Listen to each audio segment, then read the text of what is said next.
Well, good morning, good morning, good morning, good morning, good morning, and good morning, everybody. Good morning, everybody. Welcome to another episode of The Morning Glow. Welcome to another episode of The Morning Glow. Got a great broadcast lineup for you this morning, as I hope and I pray that we always do. You know what this is? This is Way Out Wednesday. This is Way Out Wednesday. This is the day where you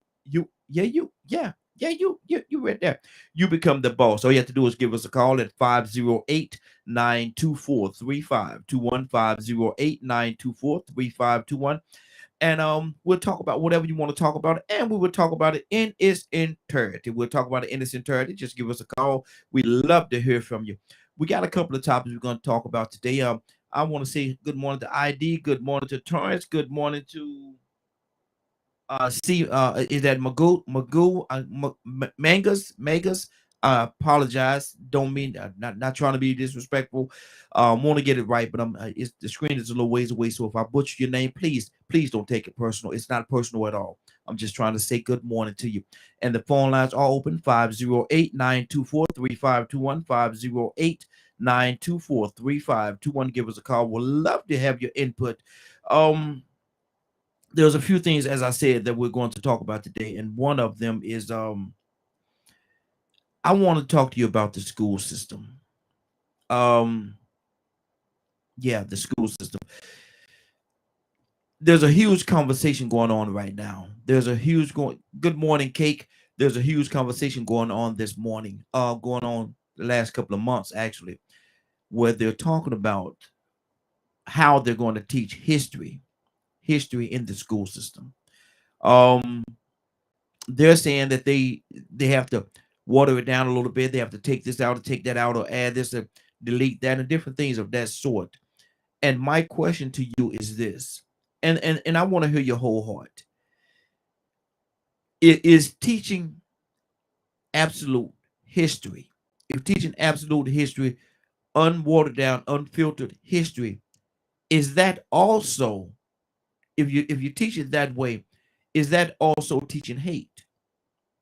Because there's been some concerns that, well, if you teach it like this, and this child gonna feel bad about this, and this child gonna feel bad about that, or you're just teaching you're teaching hate, you're teaching that there's been so much hate and blah. If you teach the absolute history, if you tell the truth about history, if you tell the absolute truth about history, Captain Leonard, good morning, sir. How you doing this morning? Oh, can't hear you, Leonard. Can't hear you. Good morning, Raheem, and the Morning Glow fam. Good morning to you, sir. Leonard, I got to hear your input on this right here, man, because I've been watching this thing for a long time and just trying to see how it's going to play out. And it's not getting any better. It's not getting any better. So, my question to you is this: if you teach absolute history, the way that it is, just tell the truth about history and everything that it entails, lack of a better term. Are you at the same time, are you actually teaching hate? Leonard, what do you say to that? No, you know how to teach hate if you want to teach it. It's not that. Mm-hmm.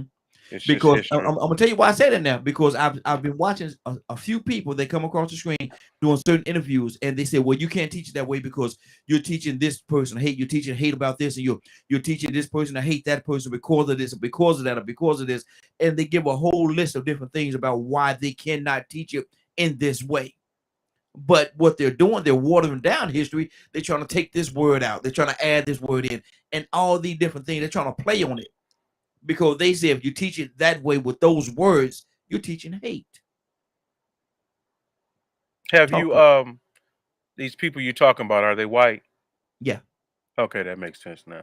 Why would the devil change his plan? Wow. Why? Wow. Come on. Come on. Hey, you got the floor, brother. Talk to me. Liars don't want to be exposed. I don't. I've Mm-hmm. never seen a liar that just wanted to be exposed. Mm-hmm. That's the pure nature of lying and the truth. They oppose one another. Mm-hmm. So when the truth shows up, the liars feel threatened Mm-hmm. and they will speak out.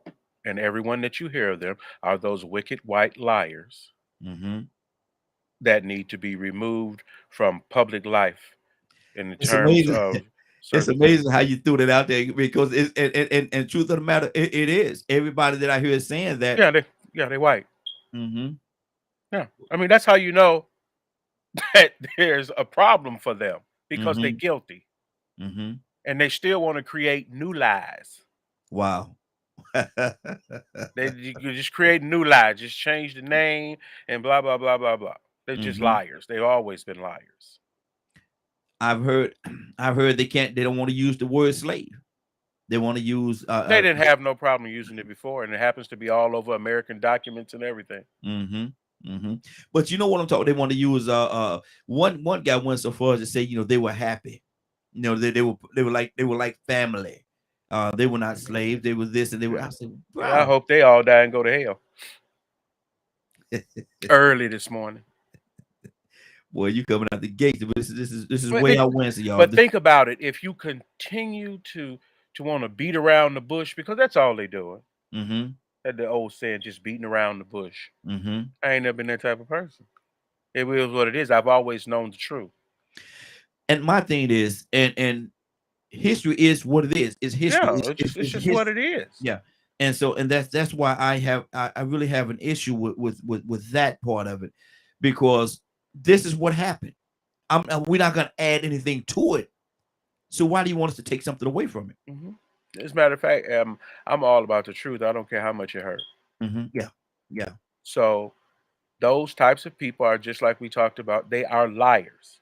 Mm-hmm. If you prefer lies, you're a liar. Mm-hmm. And you're deceitful. And Mm-hmm. no one should trust you. Wow. Wow. Mm-hmm. That's the thing. Good deal, good. And I want to go deep into this conversation today, man. And then we're gonna talk about other things as well. This is not all we're gonna talk about all day, but I wanted to talk about this, man, because it's really been, it's been on me. Mm-hmm. It's been on me for a minute. I said, okay, no, it's not. It wasn't the right time. Rico, Rico, good morning, sir. How you doing this morning? Man, I can't complain. Welcome to the new day, man. Hey, welcome to you as well, brother. If I could clear my throat, excuse me, Rico. You been listening to us this morning thus far? I just got off. Okay. I'm asking a question, Rico, and because I've been watching this thing for a long time, as I'm sure you have as well, but I've been seeing the school systems and different people that work for the school systems and how they've been trying to teach history. And they've been saying that, well, we can't teach this way, we can't teach this way.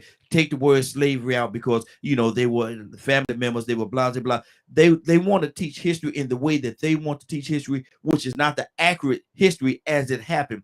Because they say, if you teach it in that way, Rico, you're teaching hate, and we don't want to teach hate, and we cannot teach hate because, it's not good for our children. Our children. Rico, what do you say to that, man? They want to water it down and teach it in the way they want to teach it, but they don't want to teach the accurate truth about what happened in history because they say it's teaching hate. How do you feel about that? How I feel about that is when you know the truth, you teach it yourself. Mm-hmm. You go back and find the resources to also counter or to add on to supplement what the school is and is not teaching. Mm-hmm.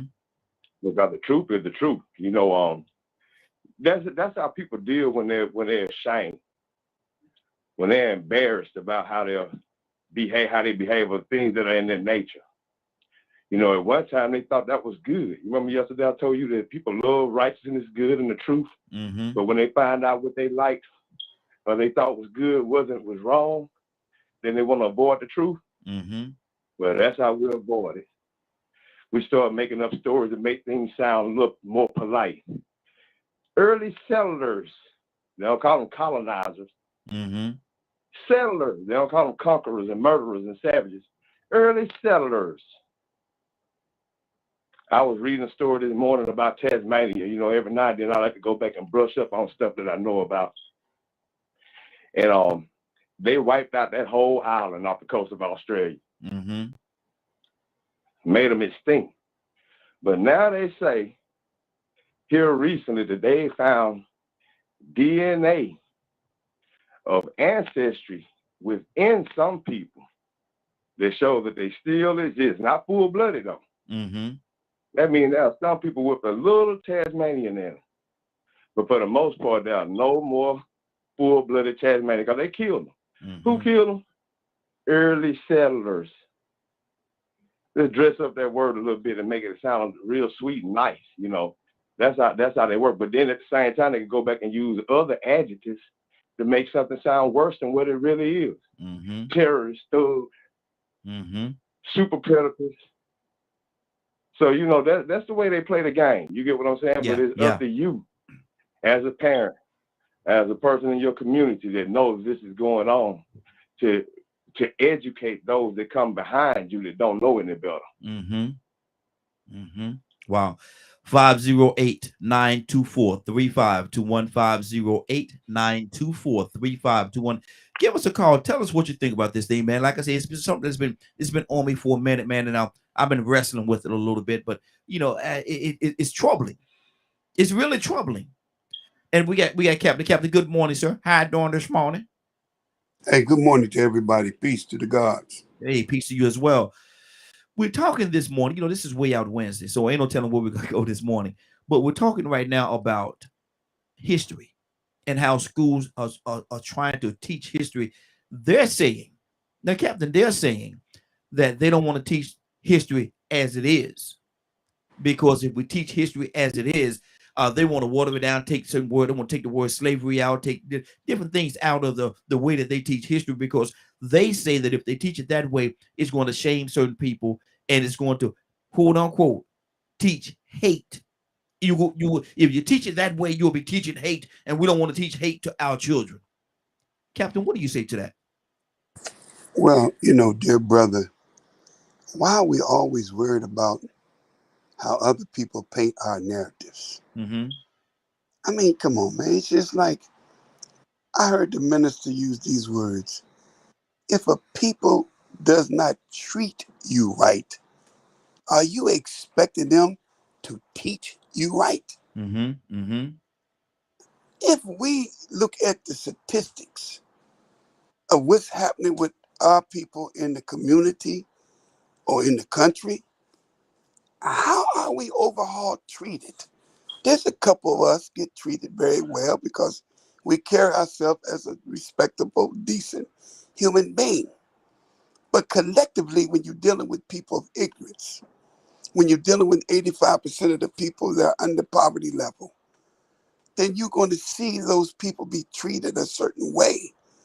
And if they're treated unjust, if they're treated abusive, then are you going to look for the same people that all of a sudden go into school and teach you right? You can never tell Jewish people to water down what they suffered under the Third Reich. You'll Mm-hmm. never hear them talking about, they want it to be raw. Keep it 100. Don't put no number 2 on it. Don't put no chaser with it, because that's the reality. Mm-hmm. So we're talking about watering down our history to please the people who have played a role Come on. in bringing us down. Come on, man. Mm-hmm. Why we waste too much time worried about what somebody? There's the old saying, ain't what somebody call you, is what you answer to. Mm-hmm. That's my spirit on that one. Good deal. Good deal. Leonard, talk to me, brother. It's the same way. The truth is what it is. Mm-hmm. The battle in these schools has nothing to do with children. Mm-hmm. The battle in these schools has something to do with their parents. And the children of these wicked people are more likely to be ashamed of what has happened, because you got to remember the other ones weren't ashamed of what happened. Mm-hmm. These new young white children are ashamed because they see the wrong in it, which means they're going to put forth more incentive to destroy racism. So that's why the truth needs to be taught. You need to Mm-hmm. know what you're trying to break down, what you're trying to destroy. In 2022, right? Yes. Uh-huh. You still got people talking around. I don't know why they say it. I don't know if they know how ignorant it makes them look. There is no racism, or there isn't this, or there isn't that. You're a fool. Mm-hmm. Period. I've watched white folks blatantly look in the camera and just lie and seem sincere. Forgive them for they not what they do, but they gonna die and go to hell. Mm-hmm. Plain and simple Wow. as that. Because they refuse to do what is right. Right is not their way. That's why they won't do it. And you have to understand that. It's not about how you gonna make them feel a certain way and this, that. No, it's how you gonna separate yourself from those type of people. And you should be doing that on every level. Not just watching somebody on TV talking about it, but in your personal life as well. You should be ashamed to hang out with a racist. Mm-hmm. You should be ashamed to break bread with a racist. You should be Mm-hmm. ashamed to support and vote for racists. But if you're not, you're them type of people I'm talking about. Mm-hmm. In that category. Yes. Good deal. Good. Talk to me, Rico. Yeah, he said something then, man. I mean, I was thinking about not only the white people that'll say racism doesn't exist, but the black people that say it doesn't exist. Mm-hmm. I find that hilarious. Are the people that say it doesn't affect me. I don't have an issue with it. Okay, you might not right now, but believe me, you are the prey. And if you ain't careful, you get caught slipping on what they call lacking nowadays, you'll be a victim. If not by a white person, just by the conditions that it created from the young super predators that they created. You know, when we talk about history, man, we talk about the miseducation of the Negro. Mm-hmm. You know, we talk about words that we call ourselves that they designated for us, black. That's the word, some words that we didn't call ourselves before we came across them, but they miseducated us into labels that they thought we were. And we embraced it. We still are being miseducated. Mm-hmm. So that's why I say, you know, true enough, for you to survive in this system, you pretty much have to accomplish everything you can with that education, also knowing that this is just his story. Mm-hmm. Carter G. Woodson was a black educator at a black college, Howard University. He the one who wrote Miseducation of the Negro. Mm-hmm. Yes. How about he was fired for trying to teach African history at a black college by Jewish founders? Wow. If I ain't mistaken, I think Howard University was founded by Jewish doctors. I might be wrong. I'm gonna have to go back and look that up, do a little bit more refreshing. Fired for trying to teach African history at a black HBCU college. Mm-hmm. Wow. Wow. Just marinate on that for a second. At the Institute of Higher Learning for Black People, you can't even teach Black history. Wow. Wow. Captain, it is said that if a person that don't know its history is doomed to repeat it. In that mindset, what is the effect of them not wanting to teach us proper history as it happened? Well, it's very clear, man. If history is taught to not only to remind people of their contribution towards history, but history is also taught to remind us of the ills and the horrific pains of a past in order that you can correct it. So it served two purposes. The Honorable Elijah Muhammad says history is best qualified to reward all of our research. That's deep. That's the truth. It's the best qualification. We want to know something. Go the history. This is in the book. Now, people had the power to distort history. We thought Christopher Columbus discovered America. They thought that for I don't know how long. They only realized the dude got lost. You know, but if you keep telling somebody a lie long enough, you will begin to believe. They like to always say, well, black people sold black people into slavery. Well, there's some truth to that. We can't deny there's some truth. But on what level? Never on the level where the Europeans came and did it. And if they want to talk about why did black people sell black people into slavery, they was getting rid of their problem. If I was a Crip and I caught some bloods, and then I have a slave master who said, "You got some bloods you want to sell?" Man, they my enemy. I got them over there in the cage. How much you gonna give me for each one of those bloods? I'll give you $50 for every blood you got. Take them. You getting rid of my competition. You getting rid of my. They didn't know. No, they never asked the question, why did black people sell black people into slavery? It's because of tribal disputes. But you ain't gonna hear that. You're gonna hear somebody make you think that we was just as greedy as the man that was coming to pick us up. That ain't true. But if you don't know your history, how can you know where you're going if you don't know where you came from? So you take away a people's history, you're taking away their belonging, you're taking away their identity, you're taking away their contribution to humanity. And all you're gonna make me think that you paint a picture in America that when you found us, we was running around with bones in our nose, call us porch monkeys, butt naked. That is not true. That is a lie. I've been to Africa 3 times. But if you don't know better, if you believe the lie, then you feed into it. Then you think less of yourself. And people don't have no value. They surround them things with things of value. And that's why we surround ourselves with Jordans, red bottom shoes, because we don't see our own value. So what I got to do, I got to surround myself with things of value that you may look at me like I'm valuable because I got some red bottom shoes. No, man, nobody wanted you to know who you are and what you are. Because if you really know who you are and what you are, there is no way you can stay up under this condition and allow people to rule over you once you know who you are and what you are. No, they don't want you to know your history. Their wife is so clean, brother. You would think, man, my man who had went over across the mountains, Hannibal. You would swear to God, if they tell the story, Hannibal was a white man. And he wasn't. He wasn't. You would think Queen Nefertiti, she was a white woman. She wasn't. Cleopatra, you think she was a white woman? She wasn't. So no, history is very important. And anybody who dismissed that is crazy. And you know what they are?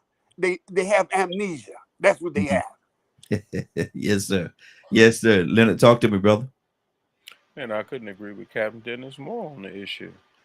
We know what the problem is. And that's why it seems a little bit off-putting for some people. But I wasn't raised with these lies.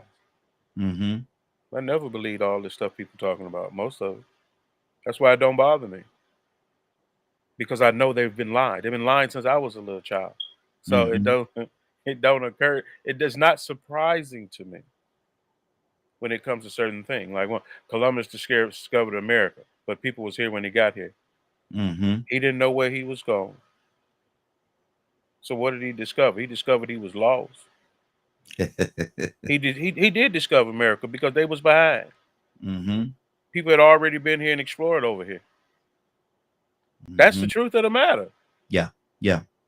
The next person that come can say they discovered it too, because they did if they ain't never been here.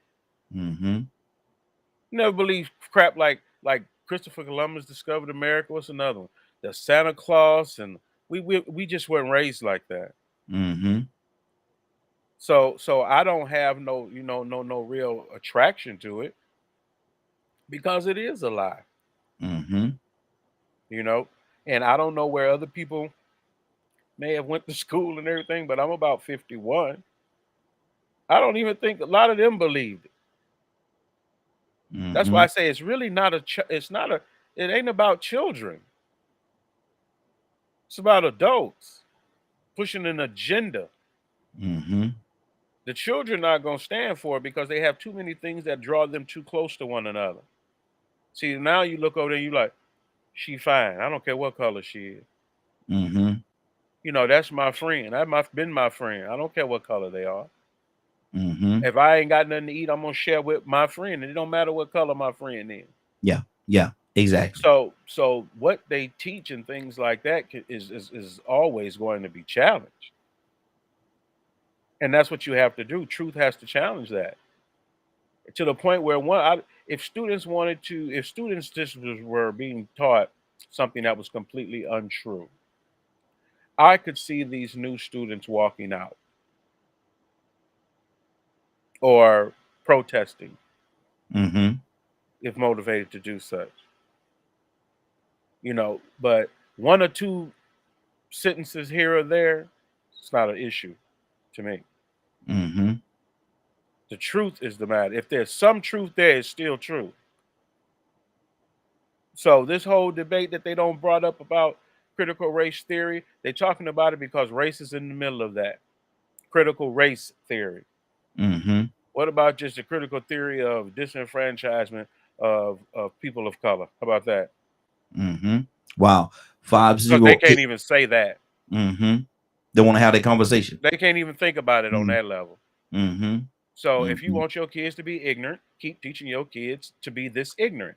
And they're going to look ignorant everywhere they go. And then we're going to know what type of homes they come from. Mm-hmm. Mm-hmm. 508-924-3521. 508-924-3521. Give us a call. We're talking about history, how it's being treated, how it's being taught, and how it's being watered down, if you will.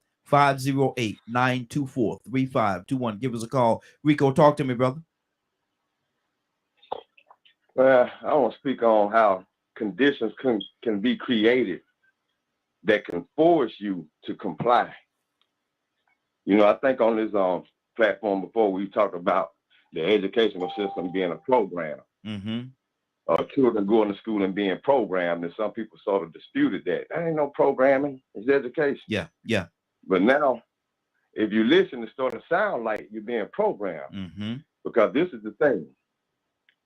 We create a system, a value system, an education system, a financial system, and then we create the standard and the bar set for you to succeed in this system. We're gonna set the bar, and we're gonna test you in this education system. And the stuff that we program and feed to you, if you don't answer it in the way that we have taught you or programmed you to receive this information, you fail. Mm-hmm. Mm-hmm. So guess what? Columbus discovered America. In what year? You got to go along with the program. If you don't, you're going to fail in their system. Mm-hmm. But you want to survive and be a part of their system. Ain't that such a dilemma? Man, I got put in the hall all the time. You disruptive. Because I was observant, man. I paid attention to the details. I actually pictured in my mind what was being taught. And I was like, well, wait a minute. You telling me that y'all saying he discovered America? I said, well, how about the Europeans or Great Britain found out that there were other people in this new world? Mm-hmm. Instead of, but I realized then about their history. They're telling us from their perspective that they discovered that these people were already over here, but they didn't put it like that because they were ready to claim it, the settlers. That's what they did. They went around and settled everywhere. It sounded very peaceful sounding word. But then, I was thinking about what Captain Dennis said about how they always come back and say that about y'all sold each other into slavery and this and that. Once again, you have to think about the logic and the detail. Put yourself in those shoes. These settlers came over to Africa with cannons and guns and weapons that these people didn't have. Mm-hmm. But they were some lazy people. They came looking for slaves anyway because they were some lazy people. But they had these weapons, and they said to themselves, well, you know what? See y'all battling each other. We got thousands and thousands of guns and artillery, but we'll give y'all 8 to go and defeat that other tribe. Now, you're going to do what we tell you to do, or you're going to suffer the consequences of what you already seen we can do with these guns. Now, what you going to do? Mm-hmm. Well, you might as well cooperate. Oh, and I'm just going to give you 8 guns to go and fight your enemy with, and a certain amount of ammunition, just so you won't have enough to come back and fight us with, in case you get a little smart, because we know about how educated y'all were. We know about the Emerald Tablets. We know about the pyramids. We know about Timbuktu. We heard about y'all. Y'all some smart jokers, you know what I'm saying? But y'all ain't got this type of aggression and violence that we got. We'll blow y'all brains out. Mm. Now, y'all want to go fight for us, or y'all want to fight against us? And we'll throw a little gold in with it. The last slave ship that they found down in Mobile, near Mobile, the Clotilda. That man's family is worth millions, millions, and millions based off the money that he made from back then. He was still importing slaves illegally to come and work in his factories. and he traded, I think it was maybe $4,000 worth of gold for 8 slaves. They had already looked. They done went over there and ran. Well, no, I forgot they had the gold rush over here. So we had our hands on gold, and so some of that was traded. Some of the slaves was traded for gold, along with weapons. But that is so much part of that education we don't know. Look, had it not been for research and people going back beyond what history was, the history that was taught in school, we wouldn't have found the Clotilda. The only people that would know about that family's riches and wealth and why they own that little community down there in Mobile and worth so many millions of dollars, the only people would know their history is them. Yeah. And they probably wouldn't tell nobody that they were still importing slaves illegally, trading slaves. You know, this is another part of history, though, because I know I'm going a little bit too long. But that history says that all of us got here through the transatlantic slave trade. And they said that we were not seafaring people. But at the same time, Eastern culture tells us that black man navigated this whole planet before the white man even came out the caves, before he even started bathing. We introduced him to bathing, but you ain't gonna learn that in school. So I mean, you know, it's his story, and we have to understand what his story is, but go in knowing and thinking about the details of how logic works. There's no way those people just actually just up and sold slaves to those colonizers or settlers like that without some type of persuasion. WB. Either with gold or guns. Wow, good deal. We got about 3 or 4 calls that just came in, man. I want to touch each and every one of you. Y'all be patient. I'm gonna touch each and every one of you. Cassandra, you was the next one on the poll. We're talking about history, the school system, and how the school and this is good because you are prior educator, you was an educator as well, and so you know how the school system work in regards to this, right? This conversation that we're having. They want to change history. They want to change it and take certain words out. They want to take the word slavery out of history. They want to take that word out and different things. They want to water it down because what they're saying is if they teach it in that way, if they teach accurate history the way that it actually happened, they would, in essence, Cassandra, be teaching hate. What do you say to that? Well, you don't have to teach it; they show it. So it's not something that you actually have to. They show that hate towards that, and they don't want us to recognize our history. And I'm going to tell you something. We talk about white people that don't want to recognize history, and can I tell you, just a couple of days ago, I do the Moores Ford Bridge lynching reenactment, the only lynching reenactment in the world. Yes, I've done it for 14 years. This year will be my 14th year. I had a black woman literally come at me and say, "Why are you wanting to talk about lynching?" What that was back then, and I was like, "What the?" And so she did it in a text. And so I said, "Listen, can you call me?" And when I got through, schooling her, she was almost in tears. What the heck? This is our history. This took place in this country. Why would we not want to remember? In fact, these people, my people, the Malcolms and the Dorseys, they have never gotten, their family members have never gotten any kind of closure. So I have a problem with people not wanting to know their own history. I don't care whether you black, Irish, whatever. They know their history. The Irish, the Scottish, these people, the Jews, they know their history. We're one of the few groups of people that don't want to know our own damn history. Excuse my language. Good deal. Good deal. Let's go to Hicks. Hicks, good morning. And how you doing this morning, sir? Good morning. Good morning. I'm doing fine. Pray everybody's doing well. Doing well, sir. I'm gonna listen. I'm gonna listen a little longer so I can sort of construct my thoughts. It's sort of jumbled for me right now, so I'm gonna listen a little longer. Okay. Good deal. Good deal. We have I think we have WB. Is that? Did you say WB? That's me, brother. How you doing this morning? Hey, man, what's going on with you? Hey, I love you, man. I love the station. Hey, finally got on, brother. Good deal. Good to have you. Definitely good to have you, man. I need to hear your heart, brother, and love you too. I want to hear your heart, brother. They want to take us. I see a lot of that too, man. You know, I go to a lot of homes these days. Guess what they're doing? What's that? Homeschooling. Yeah. You know, they're homeschooling. Mm-hmm. They don't want to put their kids in school because, like you guys say, they're hiding everything. Mm-hmm. And then you ask yourself, you know, who makes up the rules to stop teaching this? Mm-hmm. Who? Mm-hmm. And you know, my next door neighbor, she works for the school system. Mm-hmm. Guess what they do? They homeschool. Yes, sir. Because they cut it down all the time. I hear it everywhere I go. I'm in homes every day, all day. And that's all I hear. I don't want my kids going to school. Mm-hmm. I don't like what they're doing. I don't like what they're doing. But man, is it ever going to stop? Probably not. Mm.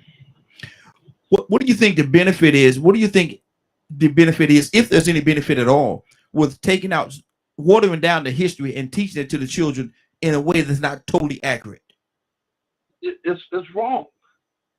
You know, I'm 64. We grew up, you know, we just, whatever they taught us. But now they're trying to, like you say, water it down. I mean, but like, again, man, who's making up these rules to do that? Mm-hmm. Mm-hmm. I mean, these kids need to know the truth. Mm-hmm. Mm-hmm. Period. Absolutely. I'm glad I got on Bluetooth. I've been trying for 2 weeks, man. Finally got on. There you go. Good deal. Good to have you, brother. Good to have you. Hey, good to have you, man. Good station, brother. I gotta go to work. I appreciate you. And Curtis, good morning. How you doing this morning? Morning, Ronnie. Man, talk to me, man. You heard what we're talking about, brother. From your viewpoint, from your standpoint, and if I'm not mistaken, you use prior education as well. What is the benefit, man? Why do they want to take the truth out, water it down, and feed the children something that's not accurate? It's a systematic breakdown of a given group culture and self. That's all. Mm-hmm. If you teach the truth, then what happens is those who are in power will lose power. Not only physical power, but they'll also lose economic power. Mm-hmm. If you prove the economical power that you have will then be found out to be completely corrupt. Mm-hmm. It's just a method to keep power through influence. You know, how'd you get the overseer in the field? You made him think that the Negro was going to take his job, that the Negro was going to take something off his table. Mm-hmm. If you take what we see going on even today in politics, there's one entity that specifically comes on TV and that consistently throws out this same message. You know, it's connected to identity politics. You know, the message is they're going to come, they're going to take your jobs, they're going to rape your women, they're going to it's toting guns, like, it's the same thing. They're willing to kill your babies. It's the same message. This country is what now? 245 years old. I think we just turned 245 years old. Mm. You know, to be honest, this country don't have no history without the black folk. They don't. Wow. They don't even have no historical monuments, real talk, that wasn't built by black folk. Mm. Like, come on, black and brown. Man, history, yeah, that's right. It is true. It's true to his story. It's not, it leaves out so much.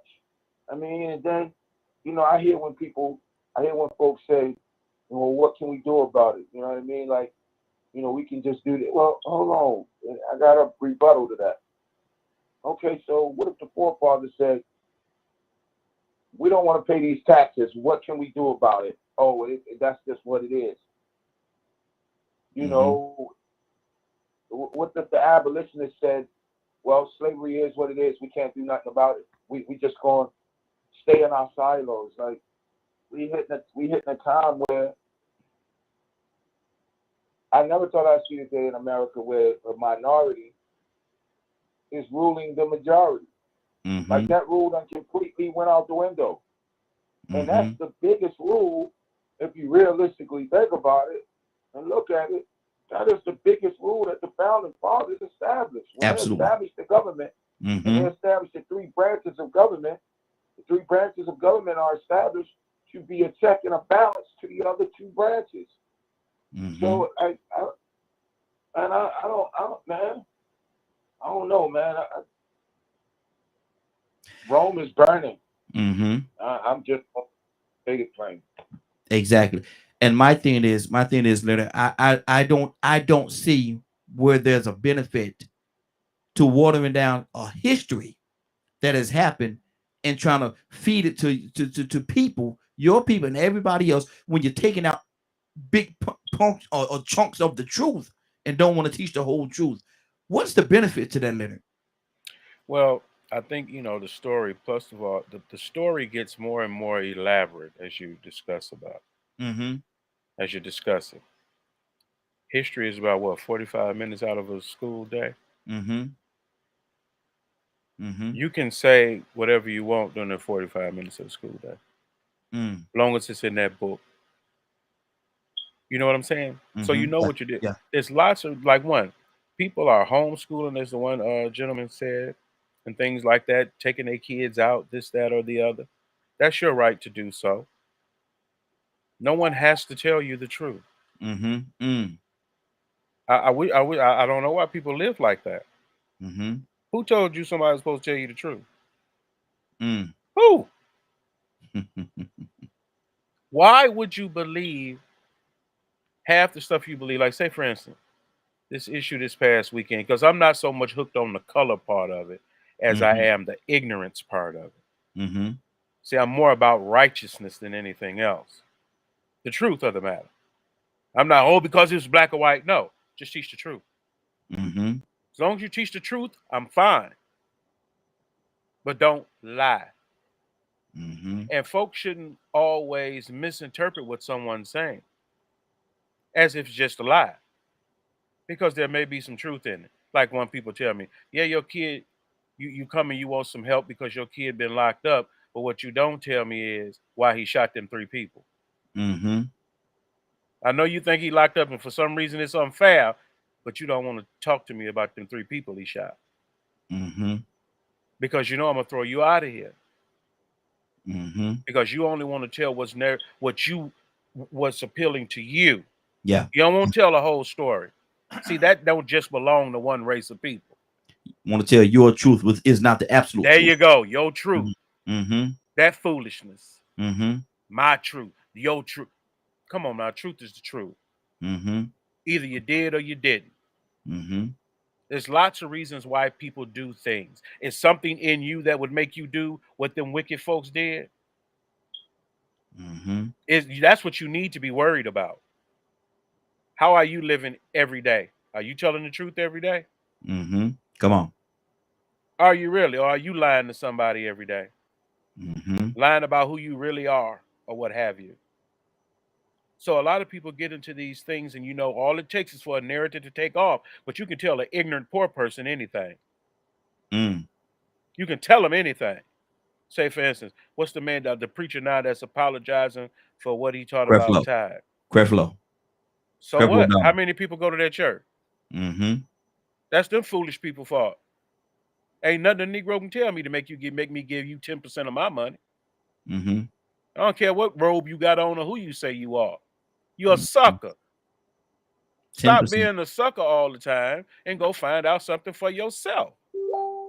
All this reading you could be doing, but you rather sit there and listen to somebody tell you how to live. That has never made sense to me. My parents didn't even teach that. Because if they wrong, they want it to be corrected. Yeah. That's why they didn't spend their time really lying to you that much. They might have told you it wasn't no kid.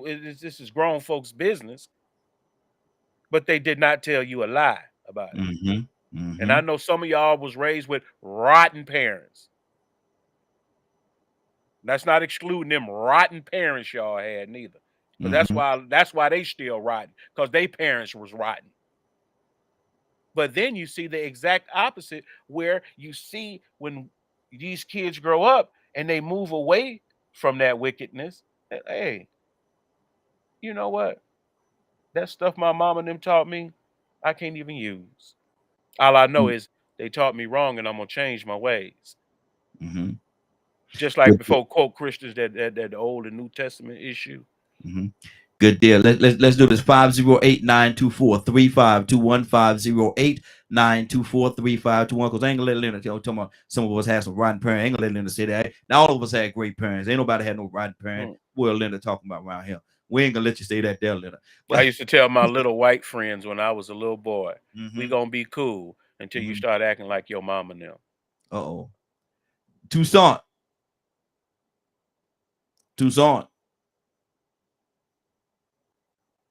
I know I saw Tucson come in. Tucson, wake up and go to sleep. Wake up and go to sleep. And I ain't sleep. I'm just listening at Leonard talk about people mama this morning. I'll talk about your mom. No, look, we ain't gonna let him talk about nobody. Talking about rotten parent. We ain't gonna let him do that, man. Put the mute button on him real quick. But Tucson, we're talking about history, man. We're talking about history and how the school system, there's certain elements of the school system don't want to teach the accurate history. They want to take certain words out and water it down to appease them, because they say they don't want to teach that because it's going to hurt some children and it's going to help other children, blah, blah, blah, blah. And so what they're doing, they're trying to water it down and not, listen to this part, and not teach hate. Tucson, what do you say to that? What? And not in America? Yes, sir. They don't want to teach hate, man, because if they teach that history the way that it is and the way that it happened, what we're doing, we're gonna be teaching hate, and we don't want to teach our children hate. Now we don't want to teach our children hate. Now we did some hateful things throughout history, but we're gonna take that part out because we don't want to teach that, because that's hate, man. We don't want to teach our children hate. We can't give children hate. What is wrong with you? Tucson, talk to me. You leave me speechless. I'm confused. Because you ever went to the store and you just shopping, and somebody and their little kid passed by and they pull their kid closer. I ain't finna touch that child. I ain't touching that child. You love yourself. Now see, Leonard talk about people mama, you talking about people children. Lord Jesus, Lord. Bless us, Lord. Don't call the people children. Call the people children ugly, Lord Jesus. What day is it? Oh, this is Wednesday, brother. Yes, sir. You know what it is. This is absolutely Wednesday. But people that do hateful things don't want to teach hateful things. That don't make no sense. You teach by your actions, not what come out of your mouth. Yeah, well, it's one of them days here today. Yes, sir. Yes, sir. I didn't want to touch what else we was talking about. But anytime somebody want to repent for their wrongdoing, why don't you reverse the process? I'm talking about Mr. Dollar. Yes, sir. Yes, sir. Just give everybody their money back if you're lying. Yeah. How about that? And no, he said he want to burn all the books and videos and CDs. He want to burn all of that. He want to burn it all. Just burn it all. Burn it. Burn it. I give him the match and the gasoline. Wow. So it is. I don't want to burn it. I'm gonna bring it back to you. Everything I bought, bring it back to him. I want my money back for everything I bought. That's what. Yeah. Why would I? Anyway, I ain't get nothing if I burn it. I ain't get nothing but smoke. But my thing is, if I bring it back to you, I want my money back. Here. I bought this. Then you create this. Then you make this. Okay, Hey, get up off my money, man. Get up off my money. But anyway, Captain, talk to me. Captain, what's on your heart? Well, you know, man, I don't know what to say about Professor Leonard, man. This dude, I mean, he shoots straight, man. I mean, you can't get mad at him, man. I mean, he keep it 100 according to how he see things. But there's one thing that Dr. Leonard, he most certainly had made clear some time ago, that people choose to be ignorant. You know, I mean, you know, you choose to be ignorant. That's ignorant now is a choice. And with all this knowledge of information that's out there, how you choose not to know? You want people to feel sorry because you don't know, when you won't take your lazy behind and get on the computer to know. You know, we have to call Badger our research analyst, because as soon as you put something out there, Badger gonna go find the facts on it. You know, which is good, because we don't never want to be caught sharing false information. Why is truth so important? Why would you take the truth out of history? It's because truth allows us to make a proper decision. Truth allows, listen, if you tell a woman that, hey, baby, I want to let you know straight up, I'm married. You give her the right to make a proper decision if she want to go on with this relationship. She can say clearly, well, you know what, I'm sorry, I don't mess with married men. You handsome and all that. I wish you wasn't, but that's something I don't do. Well, the truth allows her to make a proper decision. But if you lie, baby, I ain't married, you know, then she gets involved. Then she gets pregnant. Then you come with the truth. See, that's horrible. So no matter how painful the truth may be, it allows us to make a proper decision. And anyone who wants to hide the truth, water the truth down, only the devil don't like the truth. You got to be a devil. The devil hates the truth. And if you tried to give me, see, people who want to feed you a lie, is because they want to continue to keep you into perpetual slavery. The rich take advantage of the poor. We know that. You can't have rich people unless there's poor people. They go together. So if I'm on top, I always want to stay on top. So I want to take advantage of you. So they hide. The Jewish people doing the same thing. They don't want you to know that they built the slave ships. They played a role in the mid-Atlantic slave trade. They don't want you to know that. But it's the truth. But you try to hide your hand and the role that you played to keep us in. Everybody got a culpability to keep us in this condition. But we don't have a culpability to stay in this condition. Exactly. So one of the things is the truth. As the scripture says, and you shall know the truth, and what? And the truth shall set you free. Absolutely. Absolutely. Hicks, what's on your heart, brother? You ready to talk to us? Yes, sir. Yes, sir. Wow. Great conversation, great dialogue. I guess you know, the more I looked and studied history, the more I found I didn't know. And and everything I thought I believed at one point, I found out it was a lie. So, you know, it still is sort of confusion, even about like recent events that's going to be history that's passed down without being truly resolved. 9/11, Vietnam, what started the war, weapons of mass destruction. These are things that go past in the present, but they're going to be history. But one of the things I really learned was that when you believe something, and as your belief is firm, you're walking in that, it gives you a measurement to judge other people by, and which is how I learned in my past wasn't really good for educating and bringing people up to a different level. You know, I believe that everybody I meet, I should always take them a little high and never bring them down, at least leave them where they was.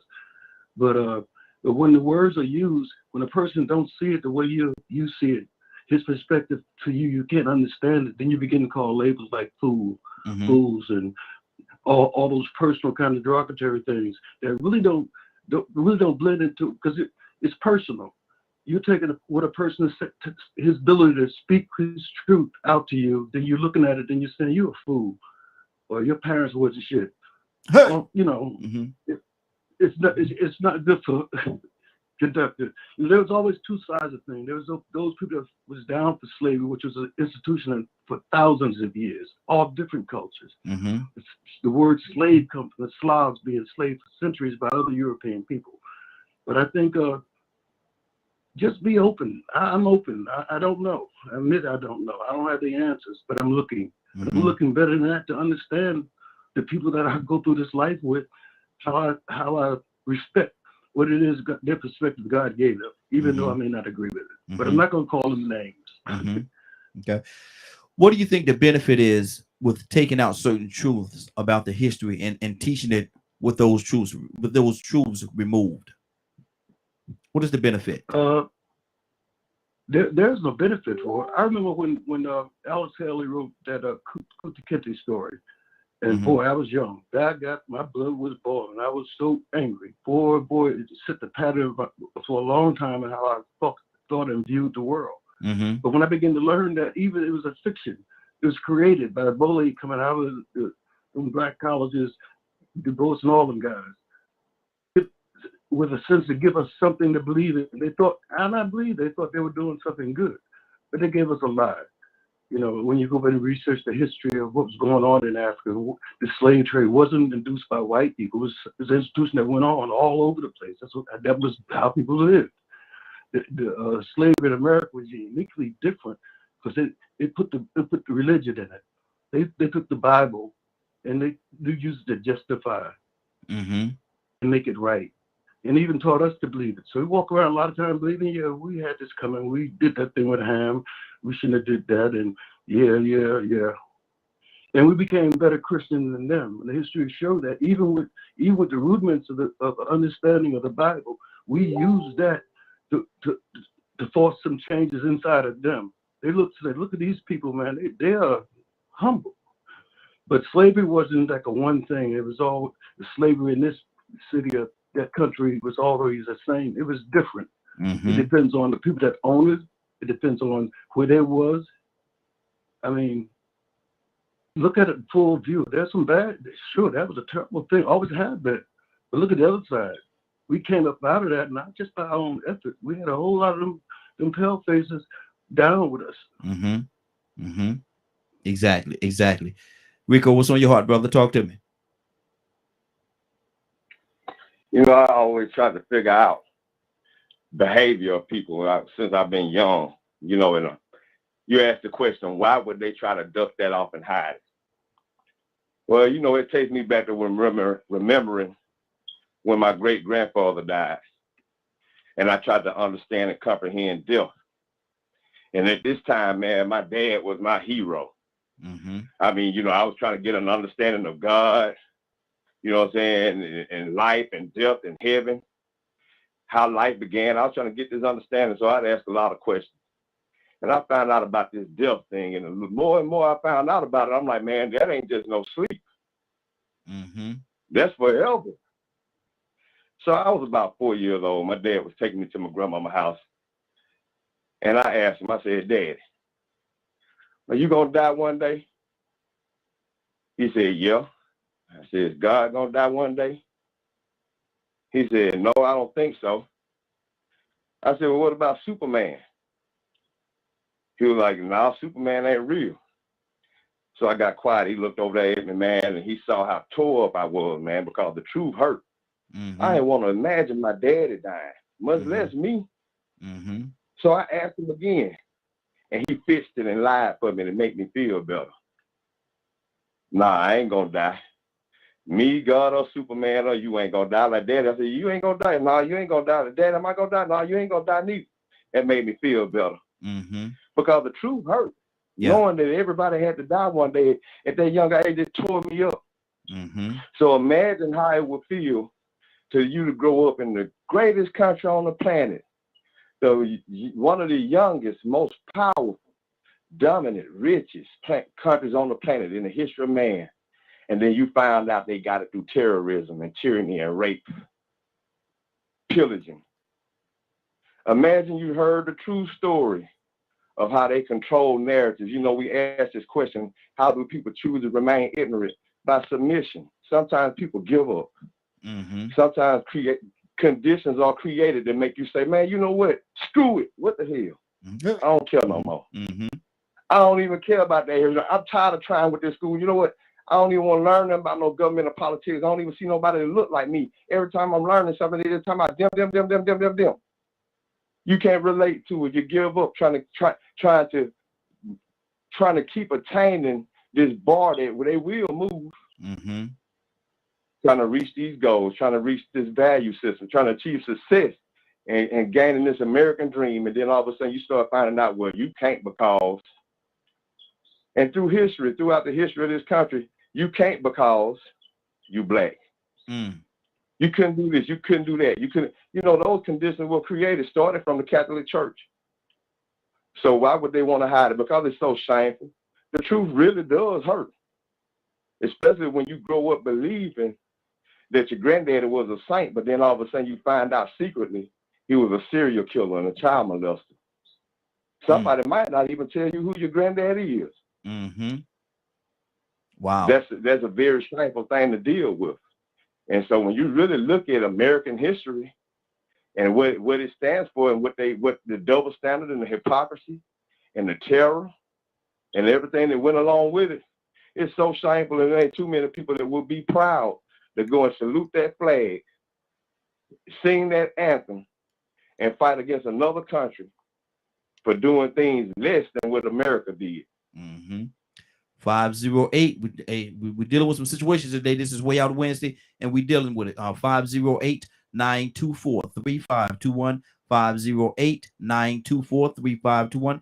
Give us a call. We're talking about history and how certain elements of the school system want to take out or water down history and not teach it the way that it actually happened because they say they're teaching hate. Paul, good morning, sir. How are you doing this morning? Hey, good morning. All right, yeah, the artist formerly known as Public Citizen. Really, Paul. Yeah. Yes, sir. I remember, brother. Yeah, thank you. Mm-hmm.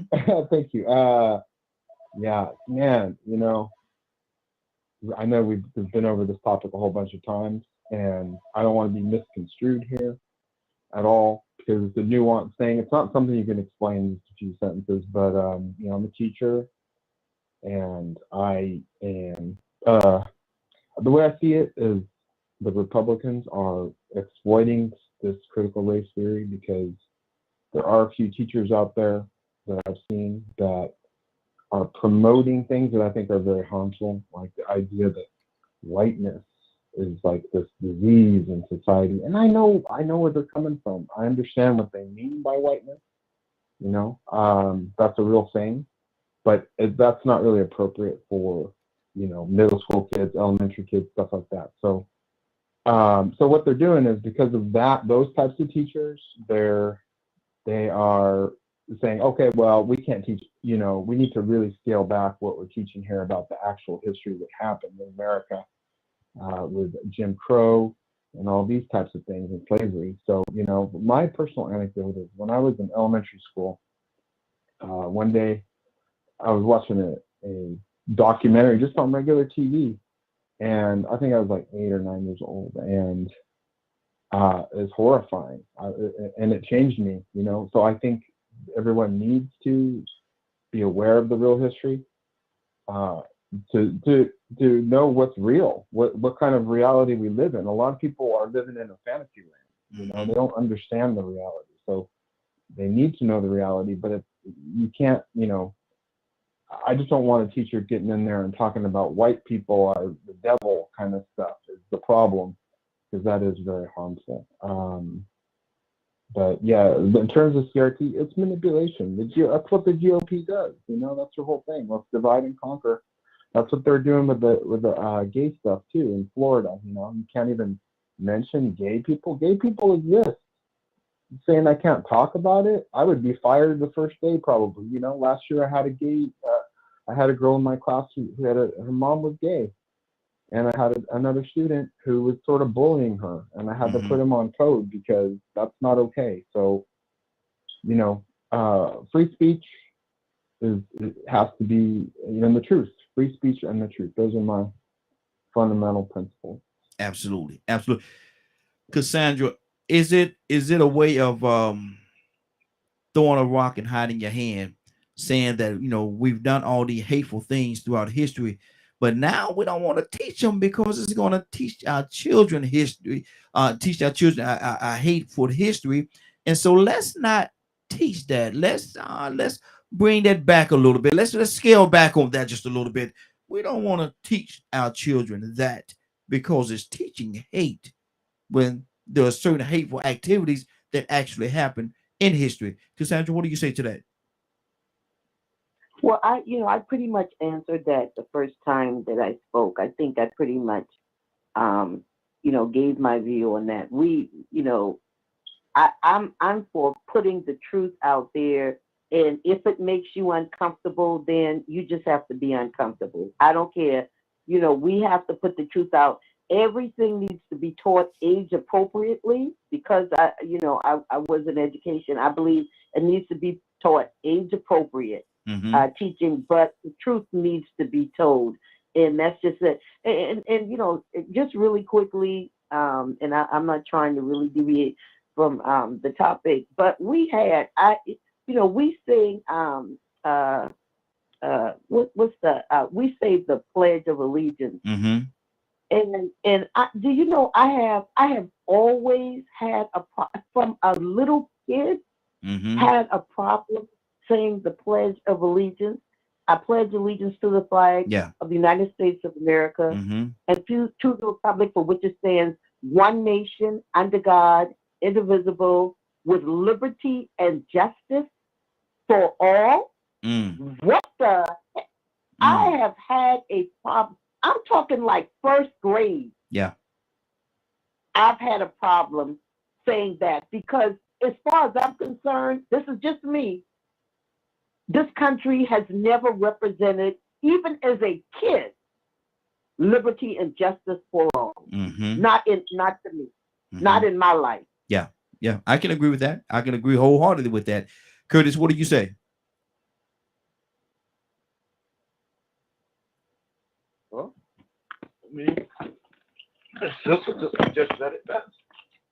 I mean, you look at.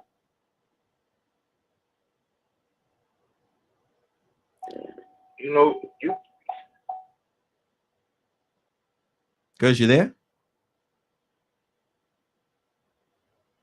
I think Curtis may be having some problem. He may be getting in the car and his theme may be I'm right here. Yeah, his theme transition. Right here. Go ahead, brother. Go ahead. I'm right here. Go ahead. Yeah, you can't negate the fact that there's been a consistent and ongoing movement to halt, prevent, block black wealth, brown wealth. You can't negate from that, man. I mean, and to even try, you telling a lie within the lie. And the fact that you asked a question about how, basically, the way I got it was, realistically, how can you stand on something when you know it's a lie? Yes. Right? Yes. And I want to make this statement.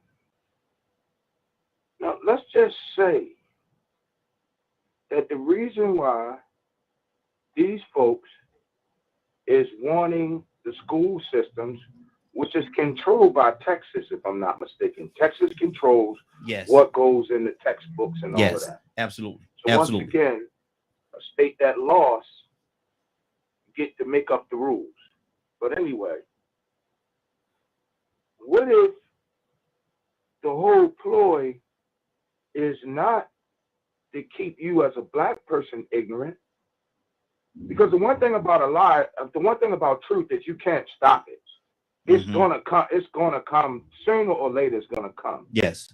But what if the whole initiative is no? We don't want that truth out there because we don't want it to transmogrify the thinking of our younger folk. Because if our younger folks' mentality change and they flip to the point where they saying, no, man, what y'all doing to them people is wrong because I wouldn't want that done to me. Yeah, exactly. Come on. How much power will you continue to maintain? Any civil mind will say, you know what? Looking at the facts, looking at the truth, these people are due something. I'll just end with this, man, because I have a tendency to run over my 3 minutes. I remember my senior year in college, man. I had a teacher, I'll never forget it. It was cross-cultural perspectives. So they had already told me that.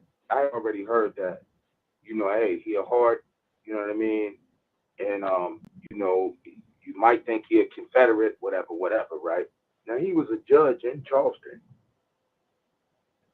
And so I did some research on him.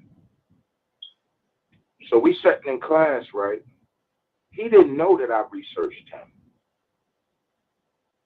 So we sat in class. He asked the whole class about 30 students. He asked the whole class, who in here is for reparations? Right? No, first he asked, who in here is against reparations? Everybody but me and a German female. Everybody raised their hand, Raheem. It was only 2 white dudes in the class. 30 people, 2 white dudes, me,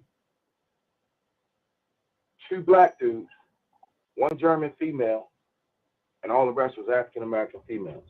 Wow. So he asked, who here is against reparations? Everybody except for me and the German female raised our hand. So he says, who's for reparations? Me and the German female raised our hand, right? Now, mind you, I know that this guy is a hard, you know, he a hard head, right? Guess what he said to me, Raheem? Which to me is a form of critical race theory. What he said to me is this. Oh, so you want something for nothing. I'm in college now. This is my senior year. Now, mind you, I've been around the world twice. I done put my life on the line for this country. Oh, so you want something for nothing. He didn't know that I had did my homework on him. So guess what my reply was, Raheem? What's that? Excuse me? You got something for nothing, didn't you? Wow, what do you mean? I worked hard. Whoa. We're not talking about you. Your family been owning slaves since 1619. Their name is such and such. They brought their first slaves right down the street on the selling block right down here in Charleston. They bought them right there. It's in the record. What do you mean? Y'all got something for nothing? You live on a plantation. He lived on a plantation. What do you mean? But that's a form, to me, that's a form of reverse critical race theory. Wow.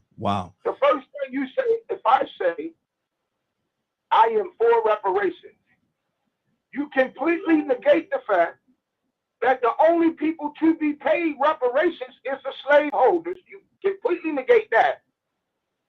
And then you come out your mouth and say, oh, well, you want something for nothing.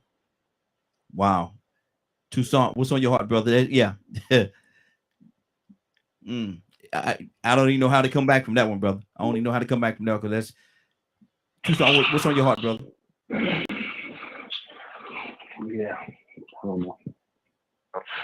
Y'all got me speechless this morning. Not you, Toussaint.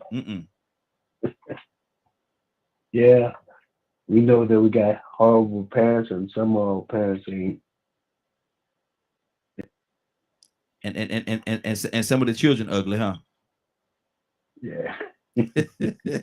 Okay. Go ahead. Yeah, but you know, it's amazing how when you try to make your stance on the truth, they'll say something like what Curtis, instructor, said. Exactly. You want something for nothing. Something for nothing. So this country been getting something for nothing for a long time. Built on a lie. And then they extend the lie even in our some of the books we read and we stand on.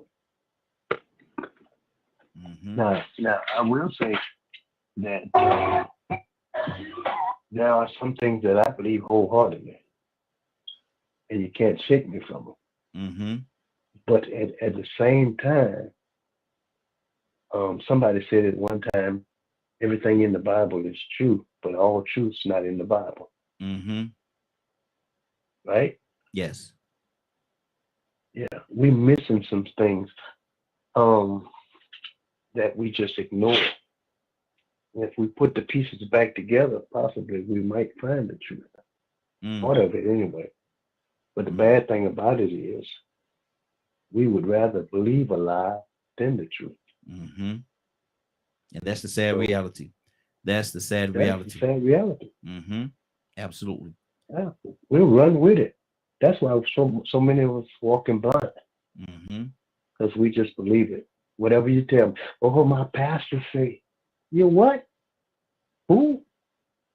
Did you check? No. His word is gold. Really? Wow. So if he jump in the ditch, you right behind him, right? Both of y'all messing up your new shoes. 508-924-3521. 508-9. What you say, right? I say both of y'all gonna mess up your new shoes. Jumping in that dirty ditch. 508-924-3521. Ain't got no sense. Yes, sir. What Creflo Dollar done down there now? Oh man, Creflo, he's shaking it up a little bit, brother. He's shaking it up a little bit. He's saying, we got to give back. He taught tithing wrong, and so now he says it's grace. Is he's teaching grace. The message now is grace, not our tithing and prosperity, as he's been teaching for a long time. And so he said he have a change of heart. He's been awakened. And okay, I'll leave that right there. Captain, what's on your heart, brother? Wow, man, that was good information about Creflo. He went after the nation real strong, man, and he almost turned all his congregation into Muslims trying to come after us. And he fell off the radar, man. And now, man, they see that he's pretty much ain't nobody believing in that prosperity teaching, and it's trying hard to keep that mega church mortgage paid. So now all of a sudden you made a mistake. Man, that's the thing that we talk about, organized religion. You've misled people all these years, and then now you find Jesus, and I made a mistake, and then you come and lay your heart on the altar. Lord, forgive me. He's a forgiving God. I'm like my man Elijah told the false prophets of Baal, man, take them down by the river and chop their heads off. You keep preaching certain things that keep people in this state of ignorance today. Yeah, man. Well, anyway, let me get off of that. Well, nevertheless, I think it's very interesting that the guy was talking about hate and used the word, the white man, the devil, and all. See, people, you can't call truth hate. If that's the case, then you got to condemn Jesus. Because what? Did he teach hate? Because he taught God's law? God don't love everybody. The scripture said he loved Esau. He loved Jacob and hated Esau, one of the two. But the bottom line is, if you hate, one thing about hate, They always want to say, Farrakhan, he's a hater. That Farrakhan, he's a hater. See, one thing about a hater, if he preach hate, then his hate gonna lead to violence. It's just the way it is. If the KKK, David Dukes, preach hate, then David Dukes' hate transcends to violence. If Donald Trump preach hate, then his hate transcends to violence, as we see. Show me one white person that any member of the Nation of Islam giving a bloody nose to. So how can a man teach hate and his hate don't transcend to violence? Is that the fair? It's good to always want to put that label on the minister. Why? It keep people away from hearing the truth that he got to say. No, that man is not a hater. I'm not a hater. But if we go to talk about certain aspects of white behavior, if it's the truth, accept it. We're not talking about the aspect. If you lay the white man the devil, I heard the minister say, well, you may not be in the devil, but you sure enough ain't been saintly to us. So we got to be able to recognize if it's the truth. I can't sit here and try to condemn, try to sweeten the truth because it offends you. Black people been swallowing this, man, ever since we've been brought over in America. And when we start talking about white folks, you know what we do when we talk about white folks? We start whispering. There's white folks here. Why we gotta whisper when we talk about them? We're not haters. It's not in our DNA. Black people are not haters. Black leaders are not haters. Black activists are not haters. We are a victim of hate. We hate hate. But don't get guilty because we bring in certain aspects. So what? You ain't had nothing to do with slavery as a white person. Okay. But if you live in a fine home and your people got wealth, how you think they got the wealth that you enjoy? You didn't have nothing to do with slavery. But check out your family tree. And your family tree showed that your forefathers owned slaves and they got rich on the backs and the wealth of free labor that you enjoy to this day. We're not the ignorant people that people think we are. But don't push us now. Don't push us. Because when we go to tell the truth, you may not want to hear it. It may be offensive. But one thing you would not be able to say is not the truth. Yeah, exactly. 508-924-3521. Phone lines are open. The phone lines are absolutely open. Give us a call. You want to talk about this? If you have a comment, if we off base or some of the stuff that we're saying, and you have the intellect, and you could put us on the straight and narrow, give us a call. 508-924-3521. 508-924-3521. Go to Leonard and then Badger coming to you. Leonard, what's on your heart, brother? Just thinking about, first of all, it's not teaching hate. You don't teach hate. People take what they've been taught and decide to hate. Come on. That's how it goes. It don't go the other way. And so as long as people are making their choice, you have to realize that's why you should be against them. Those people, when they tell you who they are, believe them. Because that's who they are. What, you want them to tell you a lie? That's what we're trying to do now, is get rid of the lying. And one, like I said, it's adults that are making this argument. Because history ain't that darn compelling in K through 12. It's just not. So history really does between K through 12 is stimulate questions. And if you want to learn more, you can go independent study. You can go to college. You can take a course in it if you want. And you can debate with professionals at it to learn it. Matter of fact, you could become a black scholar and teach as well a different perspective. The people that make the decision on what's taught in your school is your school board. Yes. It ain't nothing else. It's your school board. The state superintendent, all of them right down there. They decide the curriculum. They decide what books they're going to pay for and everything. That's why things are being taught in some places that they're not being taught in other places, because of the degrees of freedom that school system have. Remember, education is a child of the state, not of the federal government. So you can go to different state and get different curriculums, which we talked about here on this show, I think, a couple of times with Badger being from Texas and these types of things. Texas is a test ground for a lot of stuff, but you don't have to do what Texas does. Exactly. You can teach what you want to have taught in your school. You can teach a completely different curriculum in other schools, which is why a lot of parents don't send their kids to public school. Public school is the place you go when you want everybody included. That's what public school is for. It's the inclusion of everyone, regardless of race, color, creed, economic status, or whatever. Anybody can go to that public school. The issue is when you have adults pushing agendas on people. If you, say, for instance, head of your history department in your school, and you don't want certain things taught, as the chair of the department, guess what? You can make that decision. It's not going to be taught. Exactly. So this notion that people want you to believe that you're so powerless, I don't support that, because you have all the power that you need. You just have to do it. If you want to know why certain things happen in your school, look at your school board.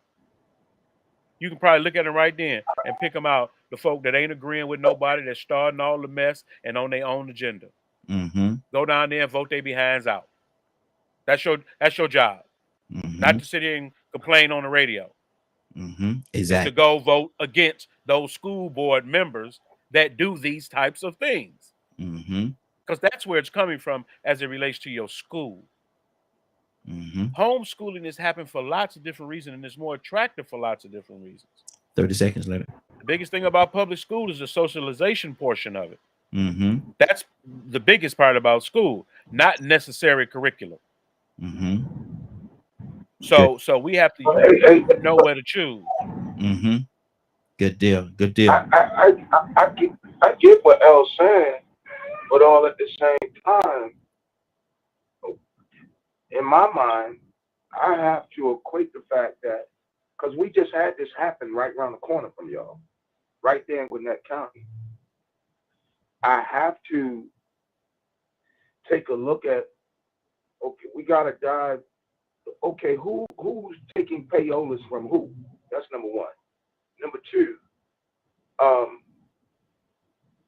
these people are being voted in to have these spots and being voted out, and then being replaced with the same type of mindset and ideology that we're going to keep our hands on the curriculum.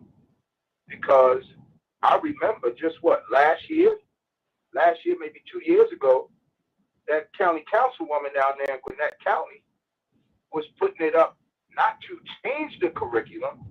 She put some legislation up to add to the curriculum and give the students.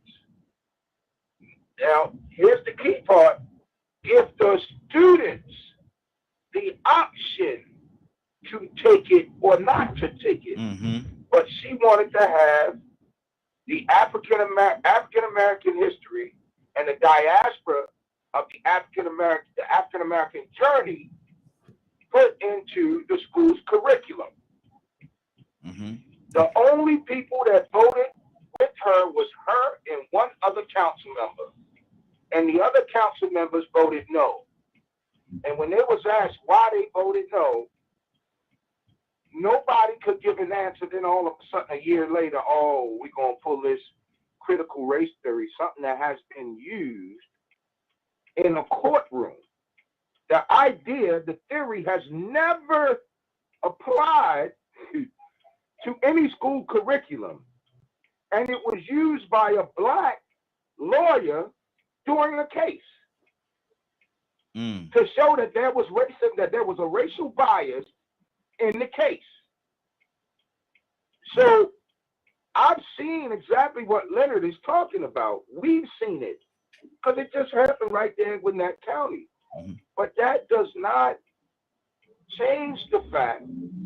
I mean, to say that we could just 30 seconds, Kurt. And vote these people out is one thing, but is that actually happening when you consider that the people that we're voting in are not voting their conscience, they're voting their pocketbooks. They're not voting for the people. Good deal. Good deal. They're not.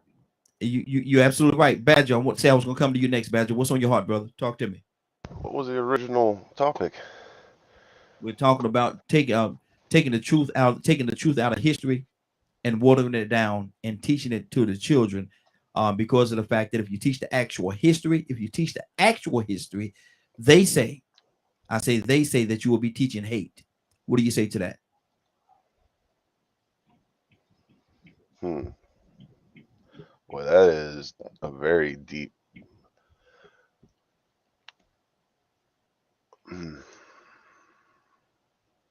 Your clock running, Badger.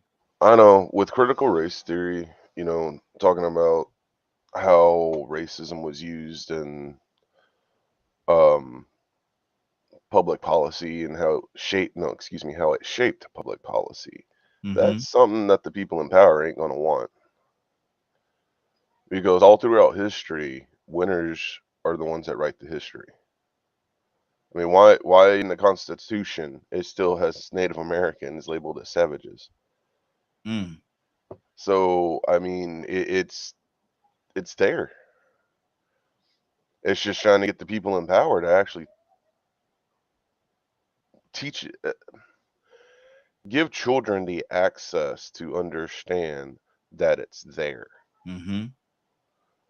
But doing that, they're going to lose their strongest tool that keeps us separated. And that's the issue. Why would they put something in the schools that they know they're going to lose their power? And that's what we're really fighting. And to me, it's that simple. Wow. We're fighting the people in power.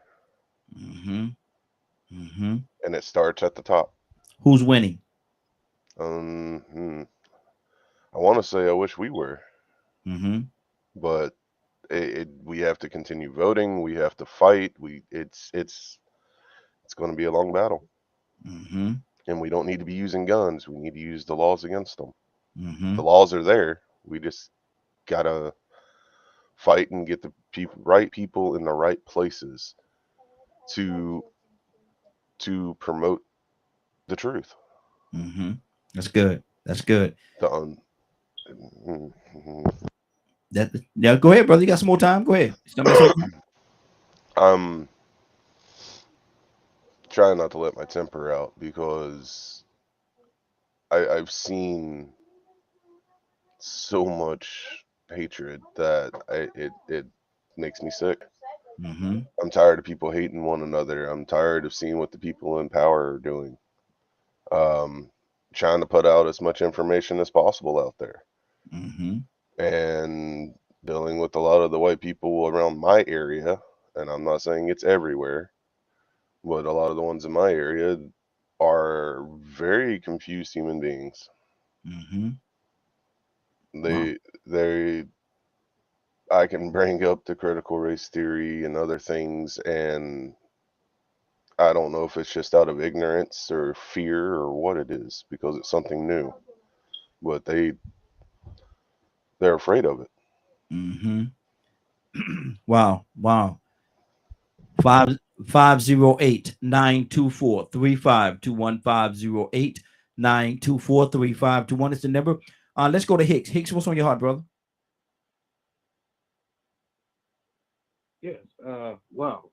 Good conversation, I tell you. Really good way to start the morning. Yes, sir. I sort of stuck on the word that was used, hate.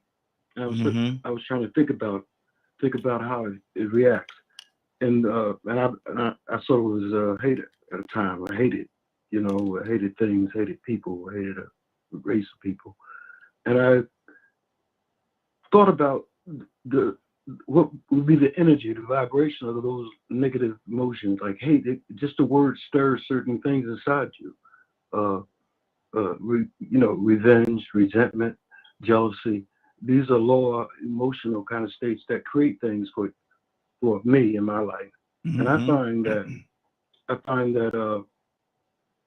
that hate in itself is a lower emotion that don't bring anything good out of life.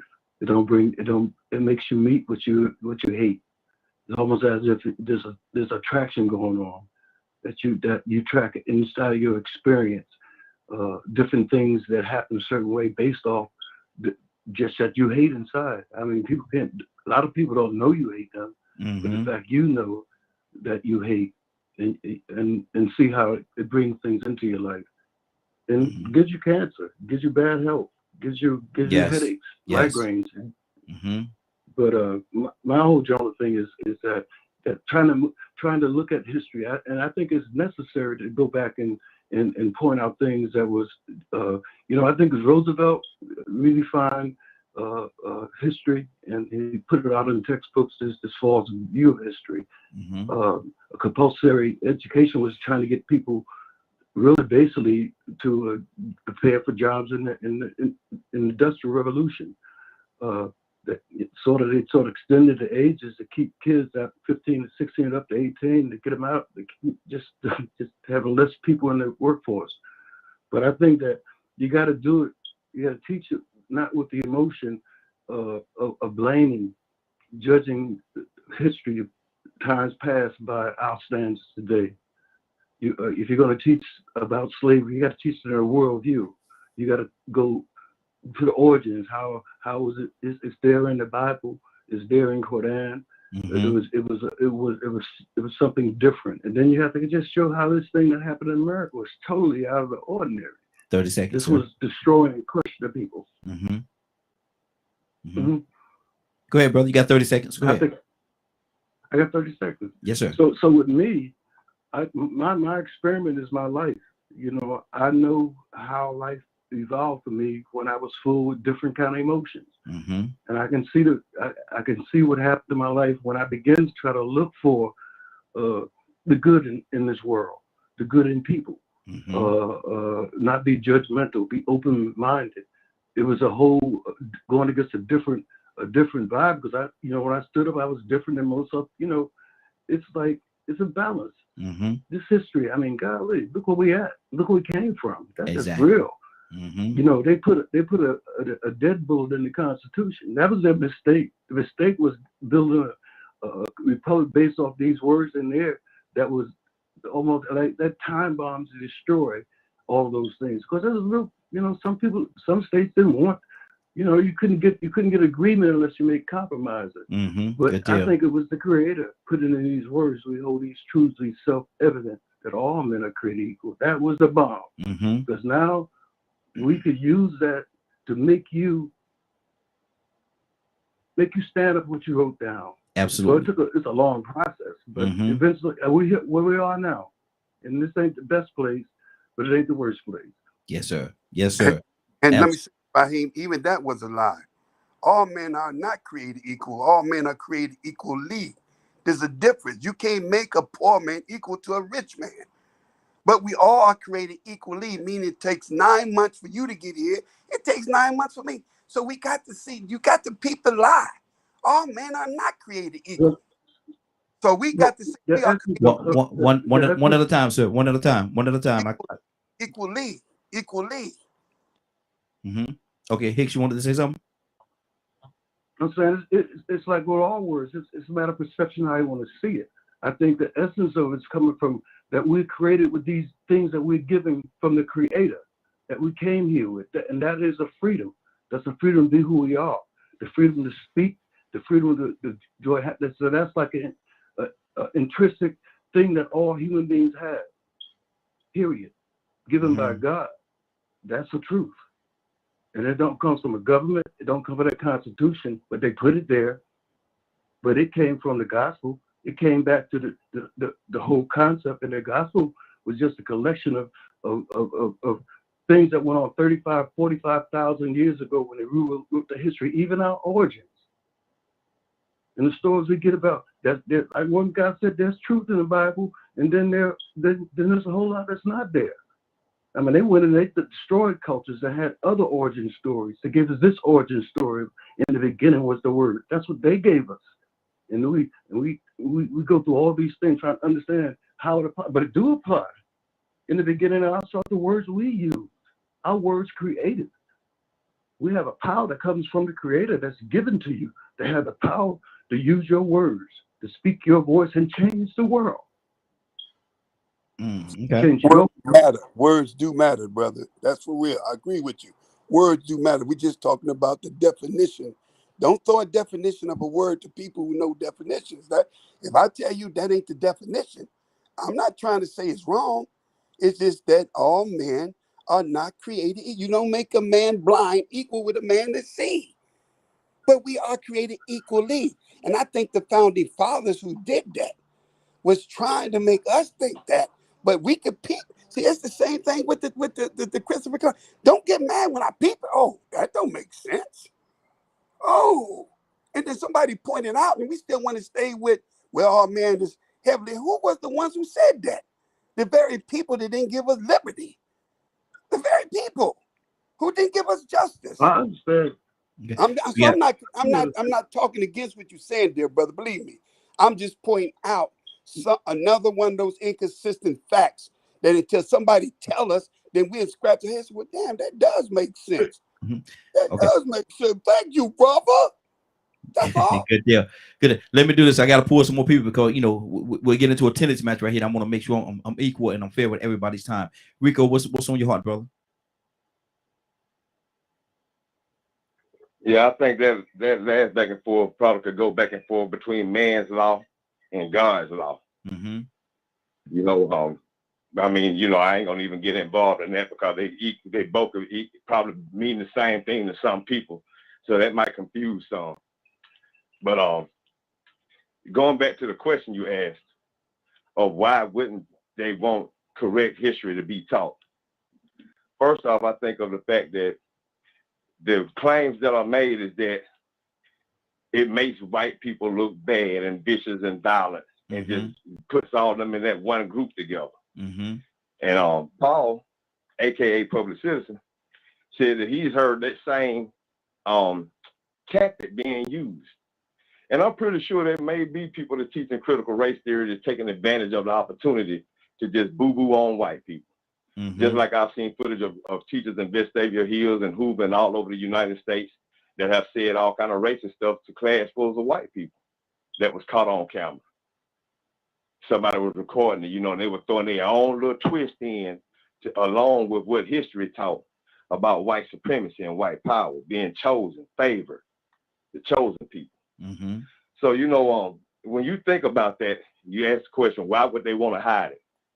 Well, imagine over time trying your best to find a way to justify that, whether I'm gonna say, yeah, the ends justifying the means, that the ends justifying the means of what you did to make America be what it is.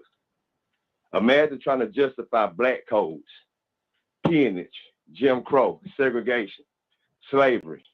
Imagine trying to justify ripping people in half by tying them to horses and ripping them in half, or hanging people and cutting their babies out their bellies. Imagine them trying to justify, explain and justify the necessity of Rosewood, Wilmington, North Carolina, of Black Wall Street, Tulsa, Oklahoma.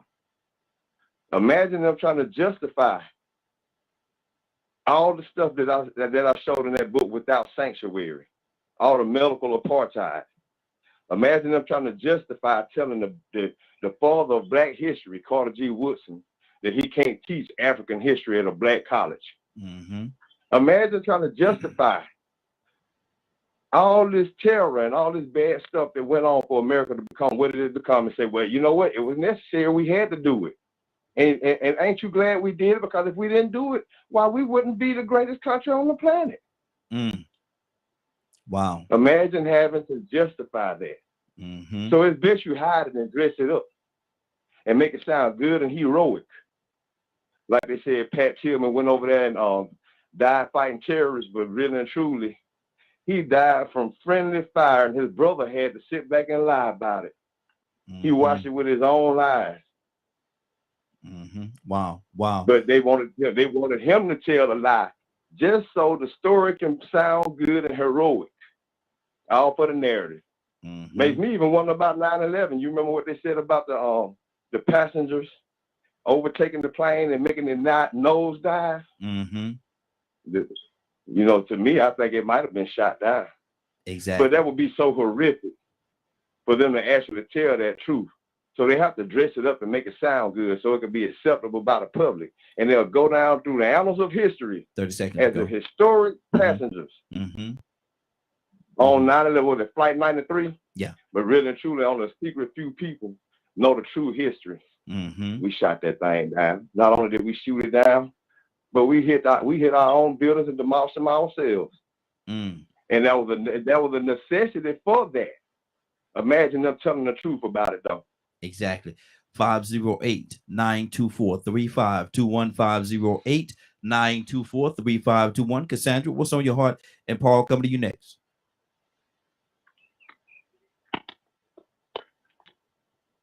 Cassandra? Cassandra may have some issues with a line over there. Paul, talk to me, brother. She's there. Is Cassandra there? Cassandra, you there? Yes. Okay, there you go. Go ahead. Okay, so I mean, what I missed? Did I miss something? Are we still? Yeah, we're still talking about the same situation, the same issue that we're dealing with. The truth. We're dealing with the truth, and actually telling the truth, teaching the truth, and let the chips fall where they may. Tell the truth and just let the chips fall, man. They gonna fall where they gonna fall. So let them fall where they may and deal with it and teach the children and continue to teach the children. This is what happened. This is what happened. This how certain individuals was treated. This how we became the great nation that we are. This is what we did. This is what we had to do, be it right or be it wrong. But this is the truth. Why can't it take that approach? It can work like that if the people, the powers that be wanted to happen like that.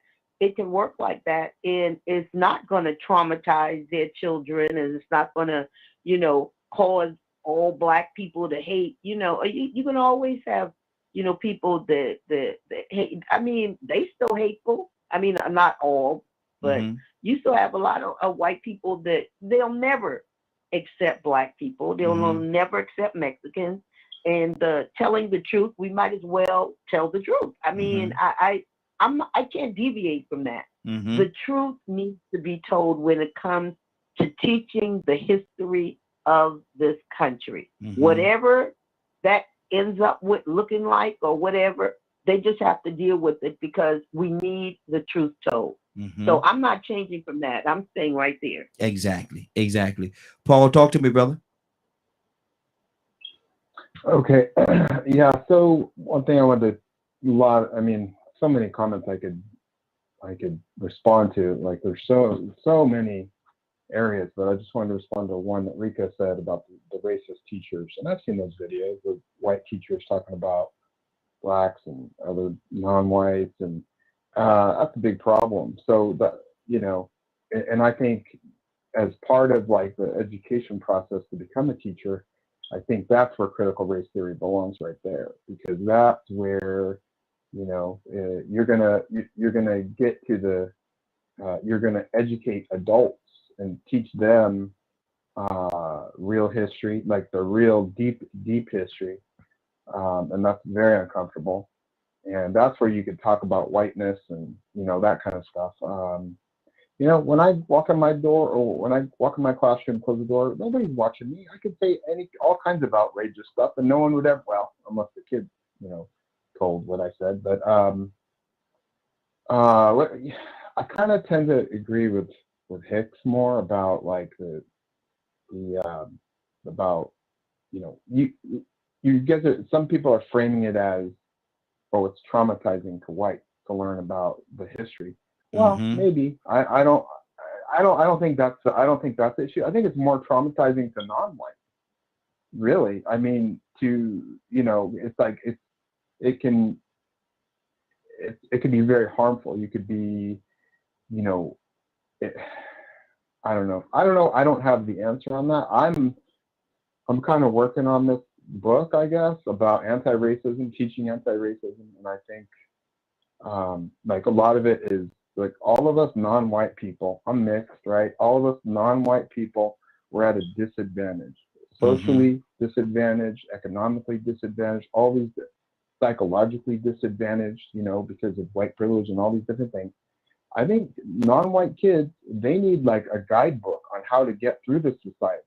this is a very hostile society if you're not white.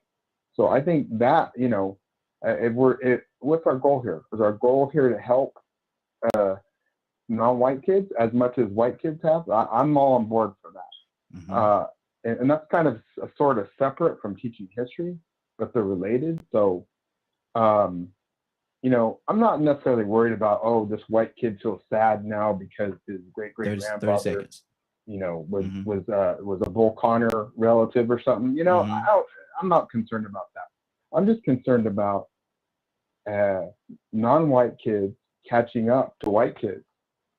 And that's where I stand on it. And I do believe that it can be very traumatizing. And, you know, me, I was adopted by white people. So I think growing up, I had sort of a lack of awareness of my non-whiteness. So, you know, I think I pushed some of that stuff to the side and didn't even deal with that trauma. And as an adult, here at 51 years old, I've just had to deal with this. It's there, and we're all dealing with it. All of the non-white people have to deal with the BS that's been put on us. So that's what I think. Okay, Leonard, what's on your heart? Hey, Ryan. Yes. I want to come behind Paul right quick, because I did address him earlier, and I let what I wanted to say incomplete. So I didn't want to make it seem like, you know, I was sort of, you know, going against what he was saying. But, you know, he's legitimate on saying that, you know, that about critical race theory, though there are black teachers that's abusing that opportunity. But I would say for anybody that supports critical race theory and wants to defend it from those that feel like that's the reason why it shouldn't be allowed, maybe we should also make sure that critical race theory teaches about the John Browns and the Quakers and all the catalysts, the abolitionists that also did good and that fought. Because if the narrative is being said is that critical race theory is just going to teach hate against white people, it's going to be hard to teach hate against white people when some of those same white people was fighting tooth and nail alongside of us. So for the supporters, when you come across that, because it may be true that somebody is doing that, I think there needs to be an emphasis put on the fact that we have to also teach the entire history, because there were some white people that did help and try to get us out of this situation or correct what was wrong. And at the same time, that proves that they aren't all bad and hateful like some are insinuating that critical race theory will do. Wow, that's good. That's good. Leonard, what's on your heart, brother? Well, you know, it's amazing to me how some people still don't really don't understand what critical race theory is about. It has nothing to do with what most people are talking about. That's why I don't. You can tell how ignorant a society has become. Like I said, you put race in it, now can't nobody understand nothing but race. It's not about teaching Columbus discovering America and all those Black history facts. That's not what critical race theory is about. Critical race theory speaks to the disenfranchisement of people as color, as it relates to, first of all, it was just the legal system. Now it's become healthcare, education, and it becomes those types of things that is based on that particular tenet of race theory about the permanence of racism in America. It ain't about slavery and all that type of stuff. Critical race theory is about mostly what happens after slavery.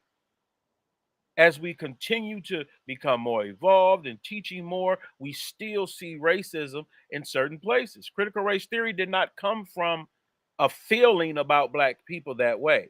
It came from legal studies and how Black people were being disenfranchised through the legal system. This was after civil rights and everything else. It has nothing to do with your history lessons. Your history stuff is just bald-faced lies to some point. But teaching me that this person did this does not deny that another person did that. The issue is where the lies are. That's the issue, where the lies are. It's not about your feelings about slavery and all those types of things. That's not critical race theory. If you feel bad, you just wind up feeling bad. But that has nothing to do with critical race theory. Okay. That's good. Let me go to Badger. Badger, what's on your heart, brother? I mean, I'm with Leonard because I actually had to call Leonard and learn what it actually was. Because I was under a different impression because of how some of the media was trying to portray it. So, but that's me and the way I do research. You know, that's why I brought up earlier when you came to me about how it's still in the Constitution, you know, that Native Americans are savages and stuff. It's the system, you know, and I think critical race theory isn't like Leonard was saying, shouldn't be put in a history class. It should be taught in the economics. It should be taught in or give it its own class. Because a lot of people learn more when they go to college. There was a teacher here. I want to share a story of when I was at the museum and we were teaching a history class, and there was it was a black teacher, and me and her was talking while the kids were making dream catchers and things like that. And she told me, we started talking about the Civil War, slavery, and all that kind of stuff. And she said she didn't learn half of what she learned in college in public schools. And when she actually went to college and she learned, you know, all of the things that they don't put in the, like Abraham Lincoln, the whole, what's that thing called that he did? My mind's going blank on me. Are you trying to say Emancipation Proclamation? Yeah, that's it. Thank you. You know, where, you know, that's like one of the things where, you know, he's freeing the slaves, but they don't ever put in history books in school that it only freed the slaves not controlled by Union forces. The Union could still keep theirs. So, like, there's a lot of this stuff that's not taught in history class. I do think it should be added to history class, but once again, it's going to boil down to what Leonard was pointing at, which is where my perspective comes from, is the people in power, if that gets out and gets put into public schools, they're going to start losing power because all of a sudden people are going to start understanding that, it's like the white people, you know, that I don't really fit in anymore. Will go from, wait, we were told they had more privilege, but this is saying that they don't and that we're equal? Like, think about that.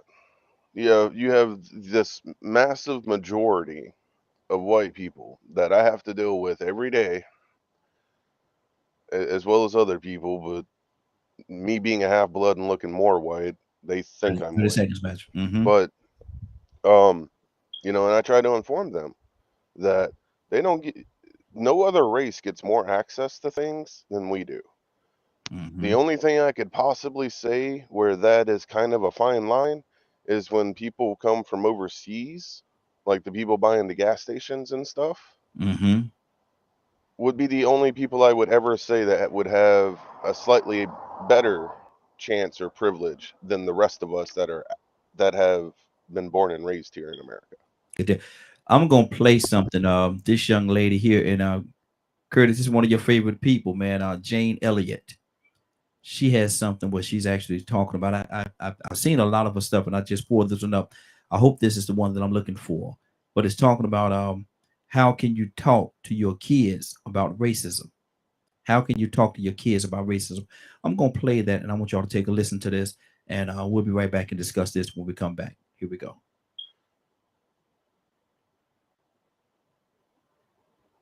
White people are smarter than brown-eyed people.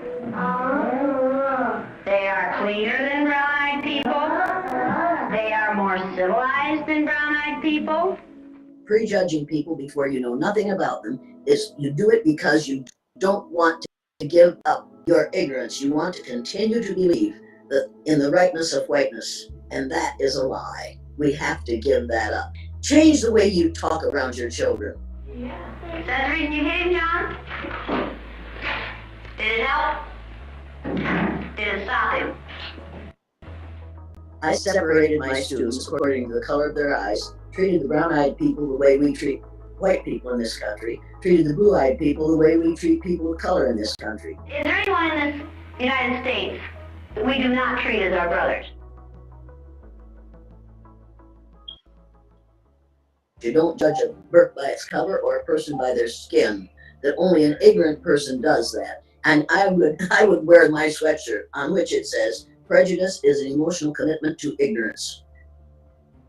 Prejudging people before you know nothing about them is you do it because you don't want to give up your ignorance. You want to continue to believe in the rightness of whiteness. And that is a lie. We have to give that up. We have to, change the way you talk around your children.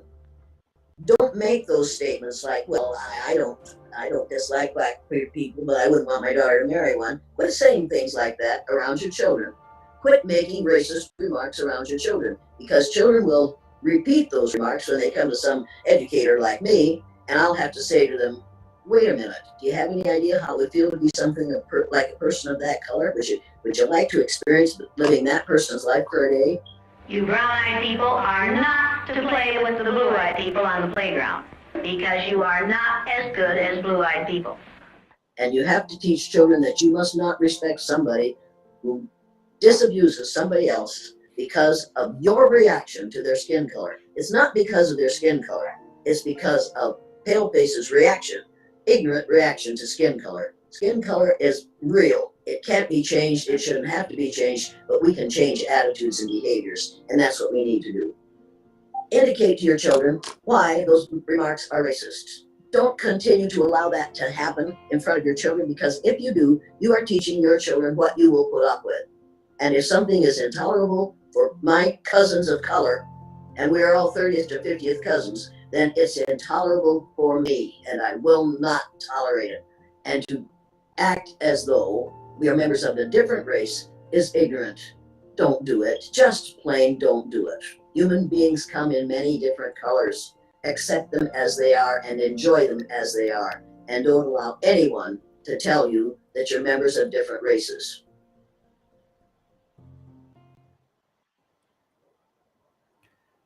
What did y'all get from that, Cassandra? Yeah, no, she's always, I've always enjoyed hearing her talk on race, and she always nails it.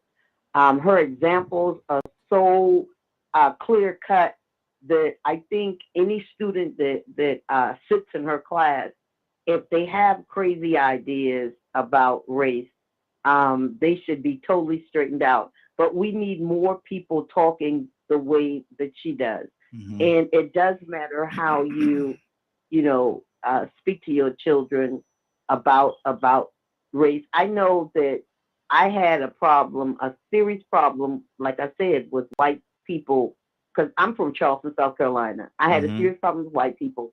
And then my grandmother would talk about them in such a negative way that it really reinforced that. I was like, all these people evil, and that was my thought. For years, until I had to do my own research and talk to people, white people, and see that they were individuals. Everybody shouldn't be lumped in like they do us. Yeah. Why would we do people the way that they do us? We're just as bad. We can't lump them all together in one. Oh, all white people, all what? No.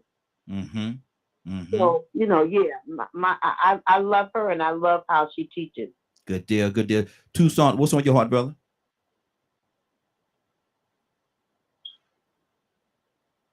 I was thinking how it seems like, and it's just me, it seems like we're waiting for somebody to give us the upper hand. My dad and mom would tell us, don't you bring no F's home. I don't care what they teach you. You pass your test. I went to seminary, and I disagreed with the instructor. He said, "You got that right, but when I give you the test,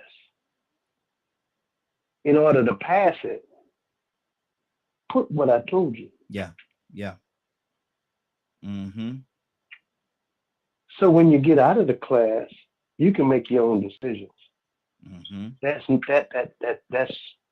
That helped me along the way to kind of sift my way through what they was teaching at school and how people interpret their own little scripture.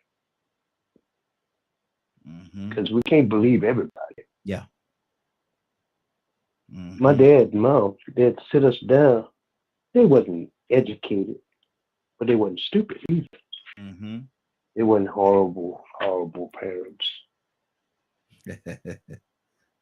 Mm-hmm. Good deal. So they would kind of help us rationalize how you discover something that was already there. Mm-hmm. How you do that. When you come from a place that thought the world was flat. What? You know, matter of fact, you know, there's some people that still believe the world's flat. Is it? I don't know. I'm not that bright. So you know, people, we believe people based on their status in life or how they look or whatever. But at the end of it just seems like we don't want to make our own decisions. We don't want to do our own checking it out. Some people call it research, and just prove it. Prove it. You can tell me anything, but prove it. Exactly. And if you can't prove it, then it's up to me to search out the matter. And I won't be walking around here stupid. There you go. There you go. Curtis, that was one of your favorite people, brother. What did you think about the clip? Well, Jane is always on point. What she's trying to teach us is that history controls or has a propensity to control everything about the existence of our lives, past, present, and future. When you look at history as a whole, it has a tendency to mold minds, to tell people what is proper and what is improper. Everything about everything that we do, from economics to science, invention, everything that we do as a society, in all reality, is sparked and or controlled by the history thereof.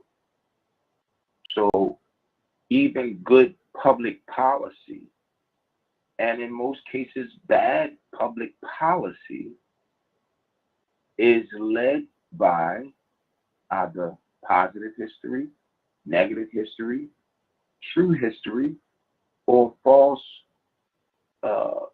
or false negated history. That's just what it is. You read any form of policy, the policy will have some form, it'll have numbers to it, it'll have statistics to it. Those statistics are gathered through the reports and through the situation of history. Okay, we have gun laws on the books that say, you know, okay, well, it is not proper for a person to own for example, a M250 cal machine gun. Well, that comes from, if you look in the Western era, 30 seconds. When man started, and on a Gatling gun, man then had more power than the troops that was coming in to supposedly balance out the power. No, gotta stop. Man can't have that kind of weapon. So, and I'm just using that as an analogy. You know, Jane is she's always on. I'm surprised they haven't killed her yet. I'm surprised that they have not killed her yet. Yeah, because she's always on point. She's definitely always on point. On point. Good deal. Hicks, talk to me, brother.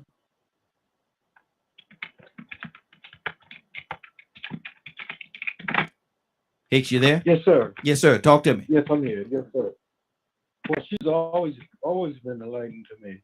I think that she made her rise right at the time of the Black Consciousness movement and the Natives Wrestlers.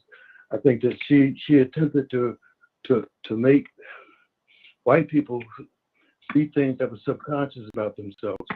I think in the whole annals of truth and knowing who we are, they don't even know who they are.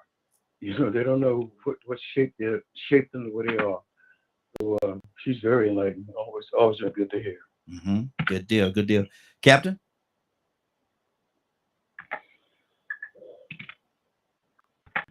Captain, you there? Let's go to Leonard. We'll come back to Captain. Leonard, what's on your heart, brother? You know, she's an excellent educator, but you know that comes from research and her doing the work to expose that.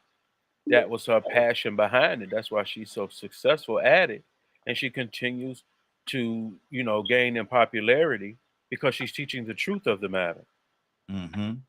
So if you can't, you know, if you wasn't able to sit in a class or something that she was giving, you could see her on the internet, and you can read her books and things of that nature.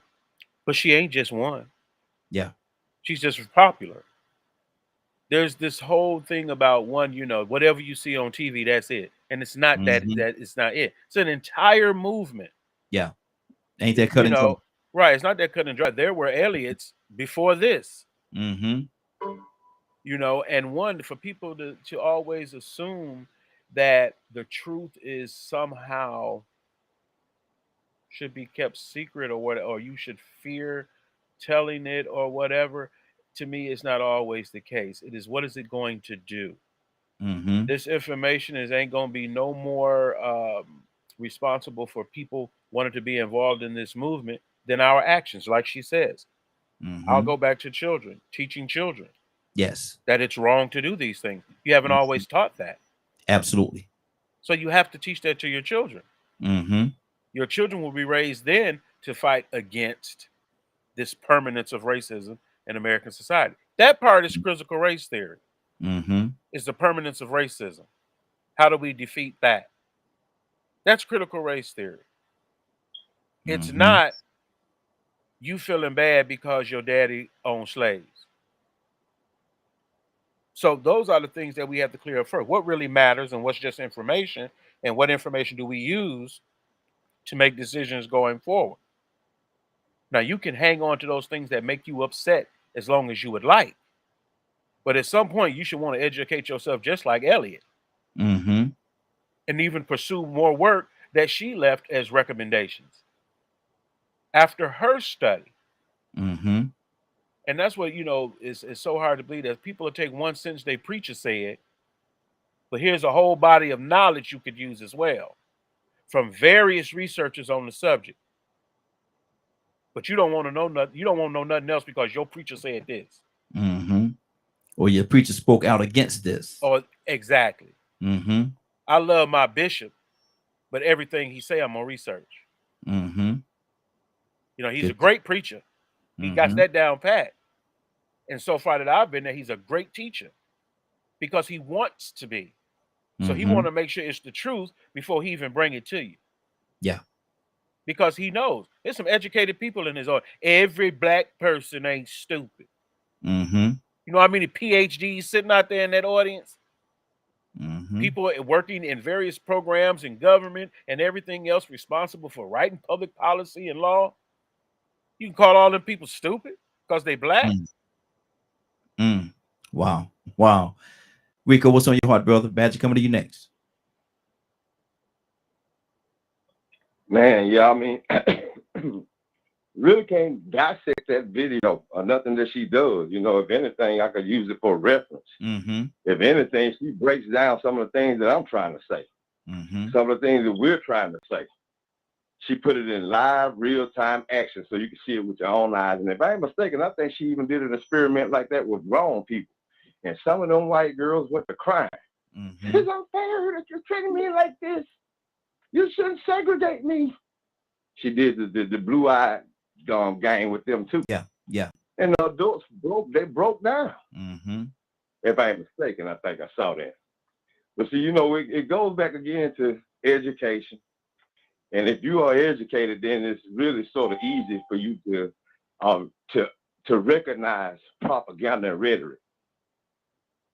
And so, you know, with this critical race theory thing, the accusation that some of the teachers are taking the opportunity to make all white people look bad and to teach hate against white people. Because, I mean, I just heard what Leonard said, what critical race theory is, but that doesn't dismiss what these people have been saying. And what they are saying is that somebody been teaching hate against white people, and then therefore it exists an issue where it is kitchen hell being accepted based off of those arguments. So even with us knowing what it is, now we got to find a way to counter that propaganda and that rhetoric. And in the process of countering that, you nip it in the bud by bringing up people like James. Just for those that want to use that as a reason to not accept it. So you can holler all day long, this is what it means, this is what it means. But when they throw that propaganda out there and that rhetoric out there, they're going to vote on it. So you got to find something to counter that propaganda and rhetoric, even though that ain't what critical race theory means. They putting that spin on it. So what you got to do is you got to kill that energy. And you kill that energy by altering and protecting critical race theory and countering what they said by putting some good context of the white people that helped put critical race theory together. How Jane is giving you an example of it. You get what I'm saying? We have to go back and talk about the John Browns and what they believed in and all the other people that stood side by side with us to counter that rhetoric and that propaganda that somebody threw out there. And regardless of if it's part of critical race theory or not, it's in the air. You know, once upon a time, they said Martin Luther King was a communist. It sure did. Wasn't true, though. No, not at all. Not at all. But once they put it in the air, they use it against them, and then they glorified them after they killed them. But guess what? I knew better. I didn't care what they said. But for those that believe it, they might need to hear something to counter that belief by somebody that's educated and knows better. And that's the reason why it's important for us to have this education. You know, sometimes we do have to alter the way we move to address the enemy. Exactly. Badger, what's on your heart, brother? Oh, I was loving what she was saying. That's pretty much how I teach my kids, and when I'm around, when I'm doing other things with adults too. It's just, you know, I shared something with you in the private chat and stuff, and it's, I wish more people would tune into someone like that and actually listen with an open mind.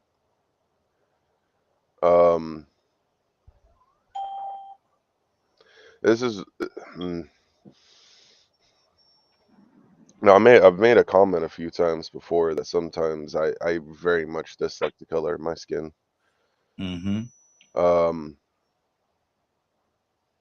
Because I'm tired of being associated with those other ignorant ones. And I'm just, I swear, dealing with them, it honestly doesn't matter how many facts they're given. It doesn't.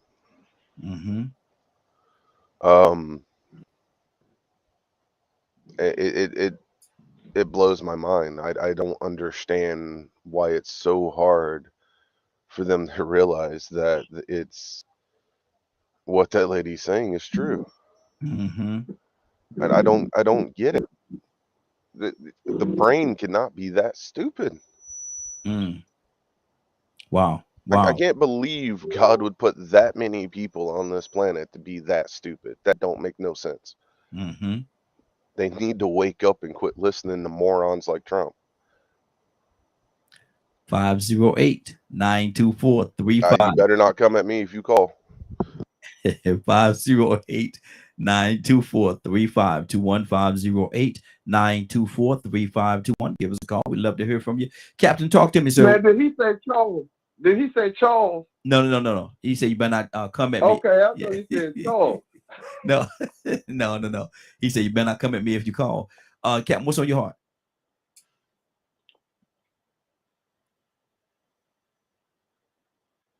Captain, you there? I think Captain has some issues with his line there. I think he's having some issues. Let's go. I think we have Ibrahim. Ibrahim, good morning. How are you doing this morning, sir? Oh, I'm doing well. Good morning, everybody. Oh, Lord. How y'all doing? Hey, doing good. Walaikum assalam, brother. We're talking about this morning. We're talking about the school system, education system, and how they're trying to, Ibrahim, they're trying to change history. They're trying to take certain things out of history. They don't want to have the word slavery. They don't want to have all that stuff in history. They don't want to teach that to the children, because if you teach them that, Ibrahim, you're teaching them hate. And we don't want to teach our children hate. So let's just take this out. We don't need that in history. Ibrahim, what's on your heart? Hey, brother, you know, I've been talking and thinking about that for a long time. I remember when I was going to elementary school and high school, they used to tell us that in history, black people had tails, and that we come from size and all that, right? So it's like a step in a different direction that they would even. But you know, the more we find out about history, right, the more in depth it gives power to other people, other minorities. You know, it takes away the power. Just like if you use George Washington, why don't you tell the whole story about George Washington? Use the national anthem. Why don't you tell the whole story? Why don't you play all the national anthem? Don't omit anything, right? You know, and tell the truth. You know what I mean? This country still became great, not just on one group of people and their heroism and their intelligence and knowledge, but it was the knowledge and heroism and the sacrifice and sufferings of everybody. You know what I mean? And I think that's what's most important. I think that'll be more uniting the country. Of course, it'll take the people on top that paint themselves as icons and images of greatness. It'll bring it down to true level that everybody with pants put their pants on the same way. Everybody take a dump the same way. You know what I mean? It'll come out the same place. So the more we understand that, the more united we can become, and really become a group of one people, a nation. But as long as we sit back there and tell all this fantasies and just outright hurtful lies, and it hurts me that, you know, that I'm looking at people of color that are taken as the ignorant ones or the evil ones, right? Just because my skin color. I know how the brothers feel, how bad you feel, you know, because you know, women start throwing up their pockets because I'm tall and I'm a little bit on the heavy side. They grab their pockets, even black women grab their pockets, clutch it up, and look at me with jaundiced eyes, put their head down, try not to give me eye contact. You know what I'm saying? I was ready to stop. So yes, you know, we need to, but we cannot depend on other people to tell our history. Yeah. That's ludicrous. You know, we need to do just like dudes when they teach their language, they teach the history of their culture, whether, you know, whatever it is, right? We need to do the same thing. We need to take responsibility. We need to educate. Everybody say the children, hell, the adults need to be educated. How can you act on false information? You're gonna act unintelligently. If you act on real time information, real stuff, then you act more intelligent. You have more hope. You have more looking at, you know, things to look at a different way. We need to teach our own children. That is our responsibility. Freedom and independence and responsibility of individuals and communities. That's good. That's I'm gonna go with. That's good. Willa, good morning. Willa, how you doing this morning? Good morning, Raheem. It's Morning Glow.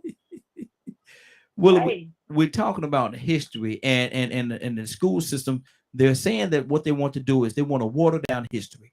They want to take certain parts out, certain words they don't want to use when describing history, like slaves and different things of that nature. They don't want to do that, Willa, because if we teach that stuff like that, well, if we teach that, we're actually teaching hate, and we don't want to teach our children hate. No, we don't want to do that. Why would we want to do such a thing to our children? Come on, Willa, what's on your heart? Well, they should have asked that question a long time before they did it. Because you know that, especially when it comes to our culture, you know, they've watered down so many truths that we don't even know what really is the truth, especially when we weren't there. You know, we take our history from people who we believe that were there and were going to tell us the truth.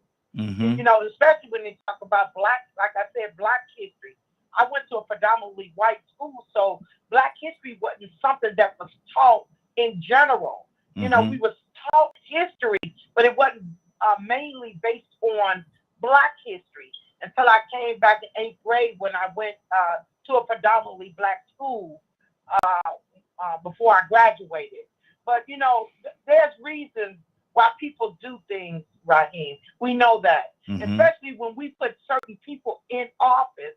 We trusted them to believe that they're going to do the right thing. We know that that's not always so. So, you know, as a people, you know, Linda says it all the time. As a people, we should always study for ourselves, especially voting. That's our voice. Our voting is voice. I was at the voting poll this election, primary election. And Raheem, you wouldn't believe how many people showed up. Out of 1,500 people, 80 people showed up. Man. 80. That's Raheem, ridiculous. 80. That's ridiculous. And that's sad. That is so sad. So I'm just saying that people are just saying, you know, the negative are getting together, the evil is getting together, and the world is going in the direction that it's going in because we're not standing up. And that's what's on my heart, Raheem. Wow. Wow. Captain, are you back with us, sir? Yes, sir. Can you hear me? Yes, we can hear you. Now, she said out of, I think she said 1,500 people, only 80 people, 80 people came out to vote. Now, what kind of message is that, Captain? How much of an insult is that? Well, let me say this, man. You know, I'm not the greatest guy to talk about politics. You know, I made that very clear. Absolutely. You know, I really that's a subject that I can only surmise that, you know, people have lost confidence in the political system. I can only look at it that way. But I did want to get back to that lady that you just played that videotape. Yes. And it's very important because I'm glad this is what you call Way Out Wednesday, what it's called. Yes, sir. Yes, okay. sir. That Way means Out Wednesday. I could take the gloves off and stop trying to be nice and not offend people based upon what I believe.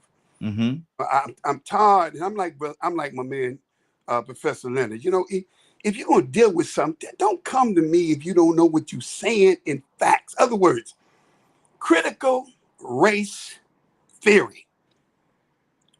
Do you know the definition of critical? This is what they don't like about sometimes members of the nation. We study, man. Words matter. Critical. Do you know what the word critical means?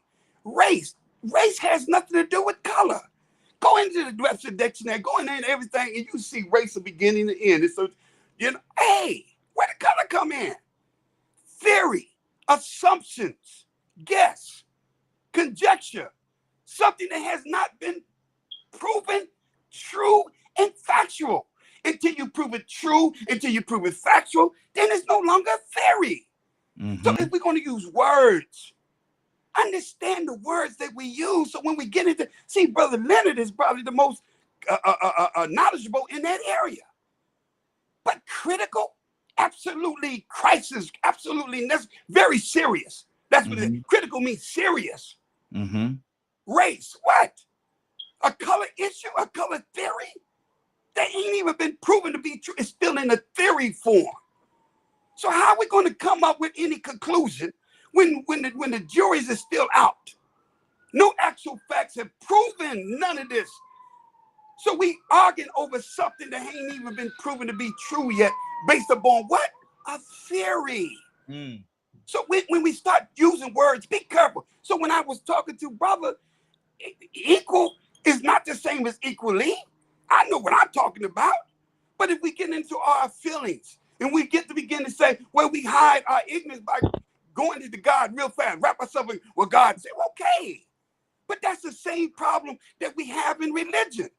You go into the Bible, that ain't all 100% true. That ain't 100% facts. You pick and choose what you want to be. There's some truth in it, but it's mixed with falsehood. Do you have enough knowledge to know what is the truth and what is the lie? Because if Reverend keep telling you the lie, you believe it. So when that lady keep talking about don't tell your truth, that's common sense. What are we going to do, pat her on the back because white folks say? It's common sense if you teach somebody they ain't nothing all their life, they going to believe they ain't nothing. It's common sense if you teach somebody you privileged based upon your hair, your color, your eyes, you're going to believe that. That's common sense. She ain't saying nothing to give her no damn Nobel Peace Prize. Mm-hmm.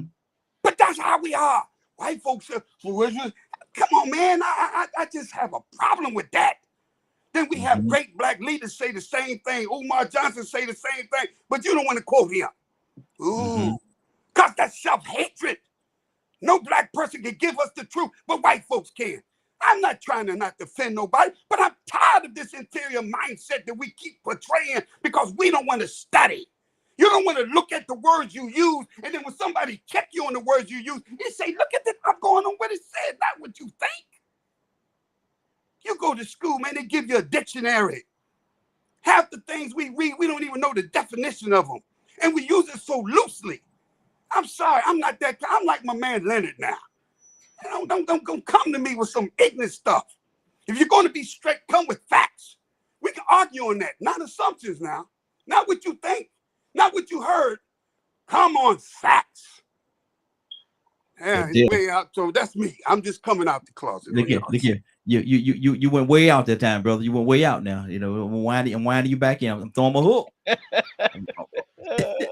I'm winding you back in. I take that hook. It didn't hit you, so hook that in the back of your shirt on your collar, because I'm winding you back in. Dennis, thank you for saying what you said. Raheem. Yes, sir.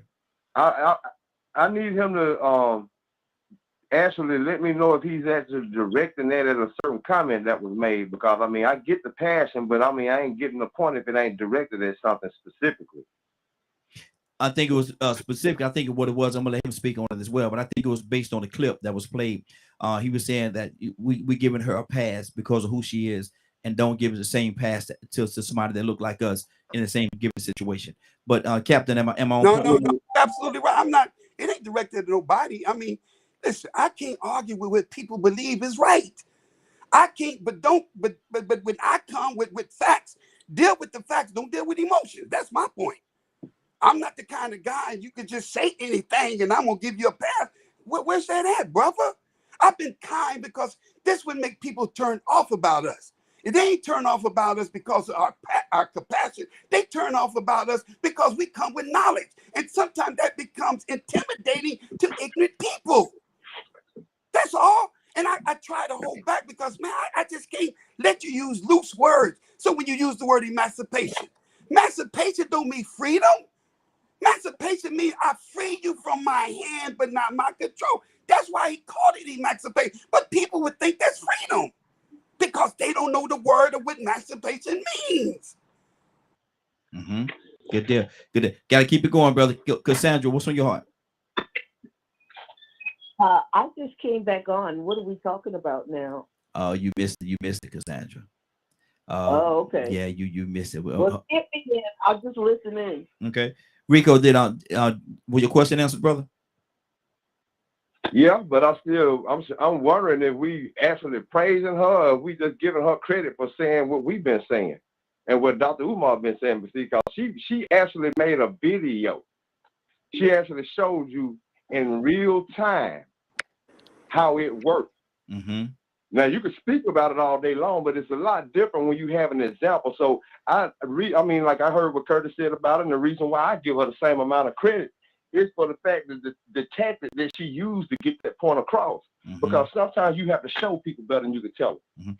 That's true. And I don't remember Dr. Umar making a video showing you with a class full of people exactly what he means.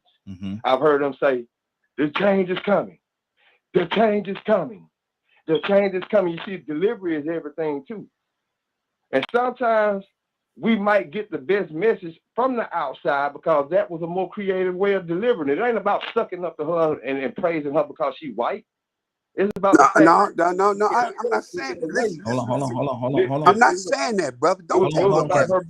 I was talking about. Captain, I'll come back to you. Hold on, Captain. Captain, I'll come back to you. Hold on, Captain. Pacific, man. Pacific, not general. Pacific. Captain, hold on. Let him finish his thought. I'll come back to you. Go ahead, Rico. It was about the way she expressed that, because sometimes we do have a hard time expressing and showing exactly what we mean. So these videos that she made, no, she ain't saying nothing no different than nobody else. Ain't nobody saying that, oh, she's a great white hope or nothing like that, or she Virgin Mary, savior of black people. Ain't nobody saying that. We just saying that, look, man, this is the first time we've seen somebody come and show direct visual evidence in live time of what she's saying working. It's like a study or experiment. So, I mean, we all know this is true, but without having proof, she just proved it. She gave us the facts. She proved her videos put fact to her theory. Okay. Captain? But let me say this. I hear what you're saying, Rico. Listen. Don't get me wrong. Here's my. Her approach is great. Oprah Winfrey did the same thing about 15, 20 years ago. The blue eyes, brown eyes. She may got the theory from old girl. I don't know. But it ain't like it's the first time being out there. At the same time, we understand. See, I'm not talking about those that's on this line. I'm talking about this seemed to be the mindset of our people. It seemed like when they, and it could be me. It seems like it gives validity when they say it. When in reality, we know it's the truth. How do we know it's the truth, Rico? Because we are victims of it. So we do know it's the truth. You like her delivery. You like how she approached. You like how she was able to use the methodology that make it across. Well, if she did that, has it made any changes? That's the question. Have all these years, all her videos, have it made any changes? So it sounds good. It's good. It's good. I like it. I'm not trying to say that's what we do. I'm not talking about, I'm talking in general. That's all. Everybody made a comment. I'm not throwing on no individual. That was Curtis's. And then brother said, Curtis, this your people. I'm not throwing down on Curtis or you or nobody. I'm Captain Dennis. I have my attitude. And if I felt that I did something to offend any one of you, please forgive me. I'm man enough to say that. That was not my intent to offend nobody. I gave my opinion. This is what I do. And if I offend anyone, please, brothers and sisters on this line, please, from the humbleness of my heart, forgive me. But don't read into what I'm saying. Don't misconstrue when and if I see that you don't see what I'm saying, I got to come back and clear it up. Just like you had to say, Brother Rico, let me get back to Paul because I went here to clear. There was some things I want to say. I don't want him to think. That's smart. That's wise. I'm doing the same. Thank you, brother. Yes, sir. Yes, sir. A young lady wanted to say something. Yeah. I'll make a statement back on the topic. Okay. Now, who was that? Ibrahim. Okay, Ibrahim, go ahead, brother. Yeah, as far as the way the black population is trending, it takes a white person to trend us in these particular things, right? I've seen the same thing happen. There's a video going out. This lady talks about the racism and slavery and how it affects us. She's a professor, and she makes these statements all the time. I'll send you the video, like I send you a lot of stuff to prove everything I said, right? But when she comes out and says something, all of a sudden I hear these middle class people and these intelligent black people saying, "Well, see, they know who's they." How many of them actually know or believe in this? But now all of a sudden they're believers because a person that they have in esteem, whether it be white or a black person, right? Because people still saying 400 years of slavery in America, and that's so much a bigger lie as anything that you want to go for, that you want to say. That eliminates over 100-some years, 116 years to be exact. But we listen to people like this, and then come the virus. A white lady said that, brought up a couple of lines out of one paragraph and made a whole treatise out of it, right? And said, this is why I don't want this cells in my body, right? That happened in 1960. And then qualify that, and you read the whole paragraph that she quotes from, then it turns against everything that she said. But people ate this up. They argue with me and cuss me out, say I'm a fool for taking the shot, the vaccine. And now this will kill black people. And that, you know, I went through that. I broke everyone down. I came up with the facts and everything and the fiction or the feelings and sensation, right? There are facts established on both sides, but the facts I used was good enough for me to get the vaccine. So what I tell you, anytime you want to change black people's opinion, you find the right preacher. That preacher out of Texas got this big old mega church, right? He say something about and glories about black people. One preacher said something about I want to be black because even through slavery, they praised God and God got them through slavery. That takes strength and belief and faith. You know, I mean, stuff like that. Everybody went wild about it. People sending me quotes, some of my Christian brothers and sisters and cousins sent me quotes about that. See, they understand. They know they had a feeling for it. I looked at that and I said, that's about as crazy as but anyway, I still convince them and try to go conversation. But as soon as a white person come up with it, I don't have to worry about it. I don't have to come back at it again. You know, and I'm not talking just out of prejudice. I'm talking out of observation. And another thing, one other thing, theory always remain a theory. 30 seconds. You know, when you prove out a theory. Got 30 seconds, brother. Go ahead.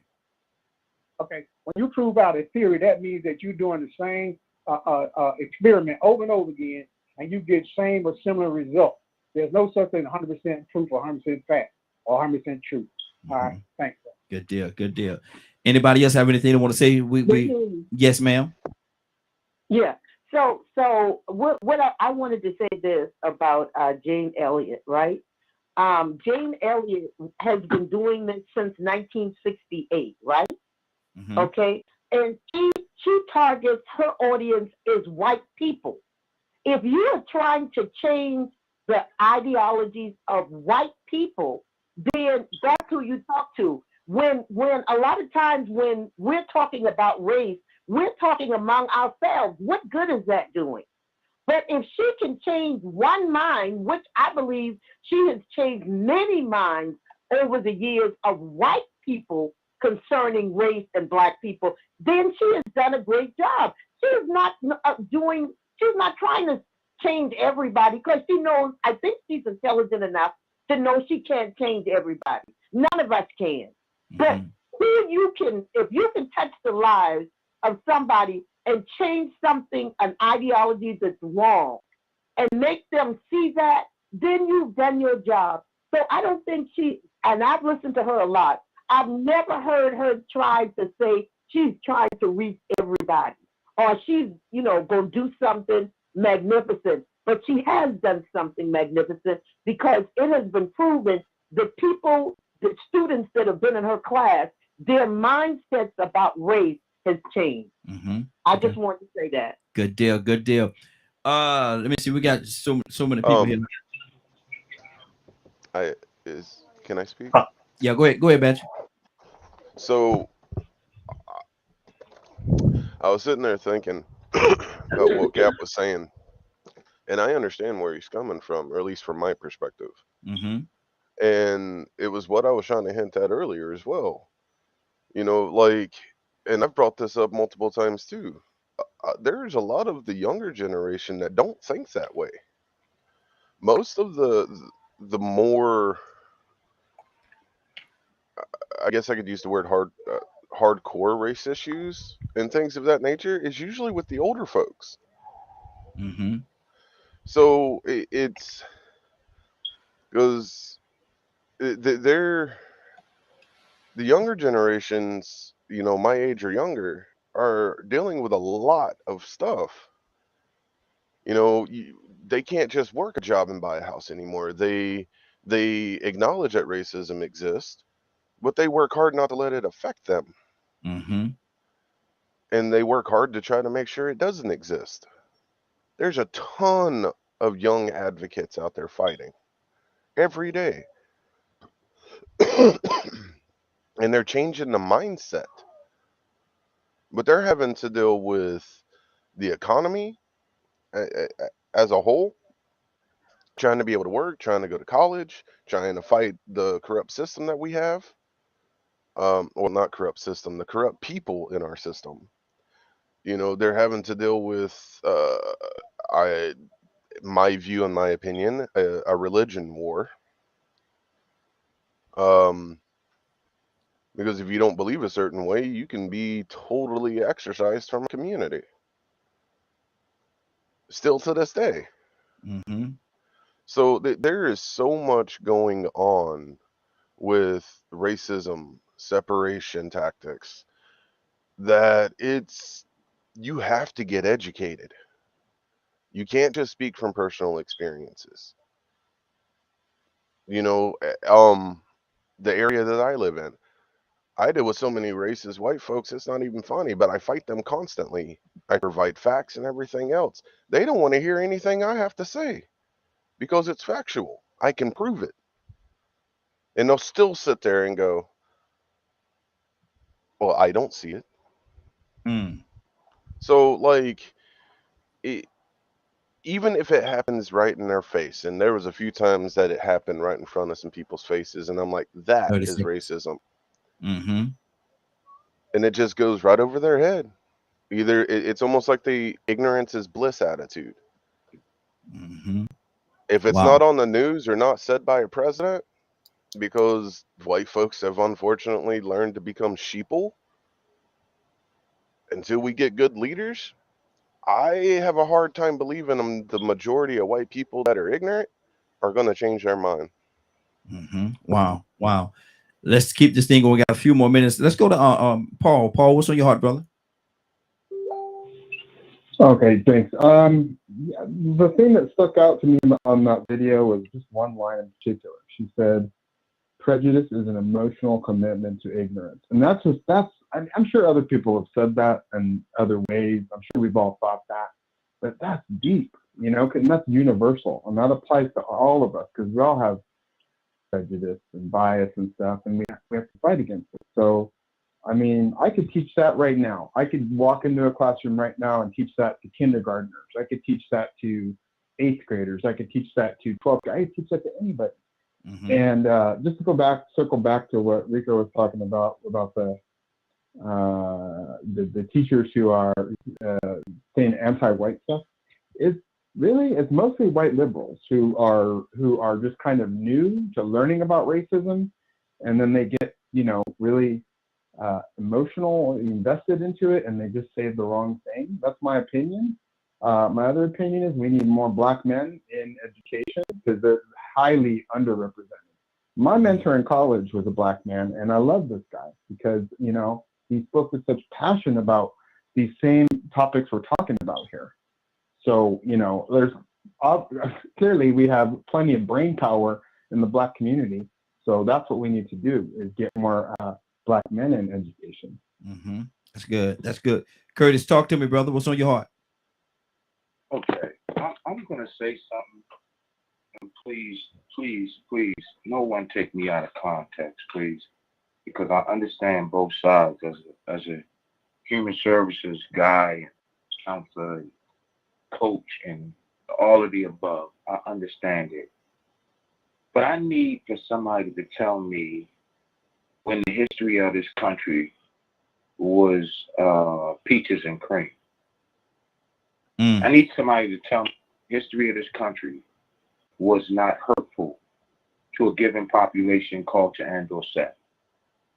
And let me tell you what is deep down in the core of my being is that we utilize the fact that in teaching the truth, it may become disheartening to some, right? That we won't teach it because of the fact that it's too harsh. But the truth is, nothing about the history of this nation was soft, cookie cutter. Mm-hmm. So are we saying that we're not going to tell our kids, okay, boy, you raped that girl. If you rape that girl now, when you go to prison, Sugar Lou gonna get hold of you when you get over there. He gonna tear your booty up. You know, inmates who go to jail for rape, they don't like it. Boy, they whole situation is, their whole time served is a little different. Mm-hmm. So we're not gonna tell him that. We're just gonna let him just continue to walk blindly or we just gonna continue to try and teach our kids this false dichotomy. Because realistically, that's what we're doing. We're teaching a false dichotomy. Oh no, we want to change the word slavery to indentured servant. Oh no, we want to remove this out of the book because we don't want people to know how many people got abused on the Pettus Bridge. Oh no, we don't want the American public to know how we disenfranchise people of color in terms of banking, which caused for them to truly struggle, starve. 30 seconds. Oh, we don't want to teach about the Black Wall Street. Oh, we're not going to talk about Philadelphia, August 1985, when they blew up the whole block and assassinated a bunch of people. Oh no, we're not going to talk about that because that's going to make us look like we're heinous. Well, did the act that you commit, was it heinous? Did the atrocity that you committed, was it heinous? Because if we're not going to do that, then we still standing on a lie. Absolutely. Absolutely. Oh, stop it. Kids, they can take it more than you think. Let me go they to can handle it more than you think. exactly. Good deal. Good deal. Let me go to Leonard. Leonard, what's on your heart, brother? I think, I want to just insert in here, since we've been talking about critical race theory, that you all have hit on some of the tenets of critical race theory as it relates to voice. One of the parts of it is voice of color. And it's the story that Black people can tell because they have been the victims of racism and they have experienced racism. That gives validity to every story that a person of color tells when they talk to you about an issue with racism that they've had. Also, I think Paul may have brought it up earlier about that social construct. Folks may not remember when they actually tried to use biology and everything to say that this is why there's such a difference and this is why we have to treat them different.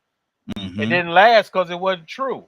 Yeah, exactly. And so people have to understand that's what that critical race theory part is about. It's about how we've gotten to where we are today and how we're using these certain mechanism and things that consistently perpetuate the notion of white supremacy. That's what Chris wrote. And then that we're not going to give this credit to a white man like someone I believe had mentioned before. The critical race theory became big when I graduated from high school in '89, I believe. Brother, I think his name was Derek Bale was a professor that brought it out because it was critical legal studies. The actual phrase itself, I believe, was coined by a female professor, I think, at Stanford. But that work was put together by Derek Bale. He is known as the father of critical race theory. Absolutely. I know that because the year I graduated was '89, and that's when I remember that. And the work, because, all schools didn't have programs of African-American study. Some of them still don't, where you can actually go get these degrees in African-American history. And I'm saying it that way so you know what degree you're going to get. You're not going to get a Black history degree. You're going to get a degree in, and this is why it's specific with Miss Elliott. That's her field of study. Her audience ain't necessarily you. You wasn't used in probably some of her experiments. Why? Because she's addressing the perpetuators of white supremacy and trying to teach white children something different by showing you, look at our kids. This is why our kids are the way they are, is because look at this test. I've seen another test by another sociologist as it relates to the fear of God. By if you put kids in a room all together at once and tell him that there's an angel sitting in a chair and tell them not to do something, let's bring all those kids back in there, each one, and see if they do what they were told not to do. Some kids didn't care who was sitting there. Some kids went over there and even put their hand in the chair to see if somebody was sitting there. They looked around before they did this, that, and the other. So we have to understand that when we're talking about actual theory, theory is put out there so somebody can try to refute it. It explains the thing. The black dog and the white dog theory. The black dog and the white dog. You're right.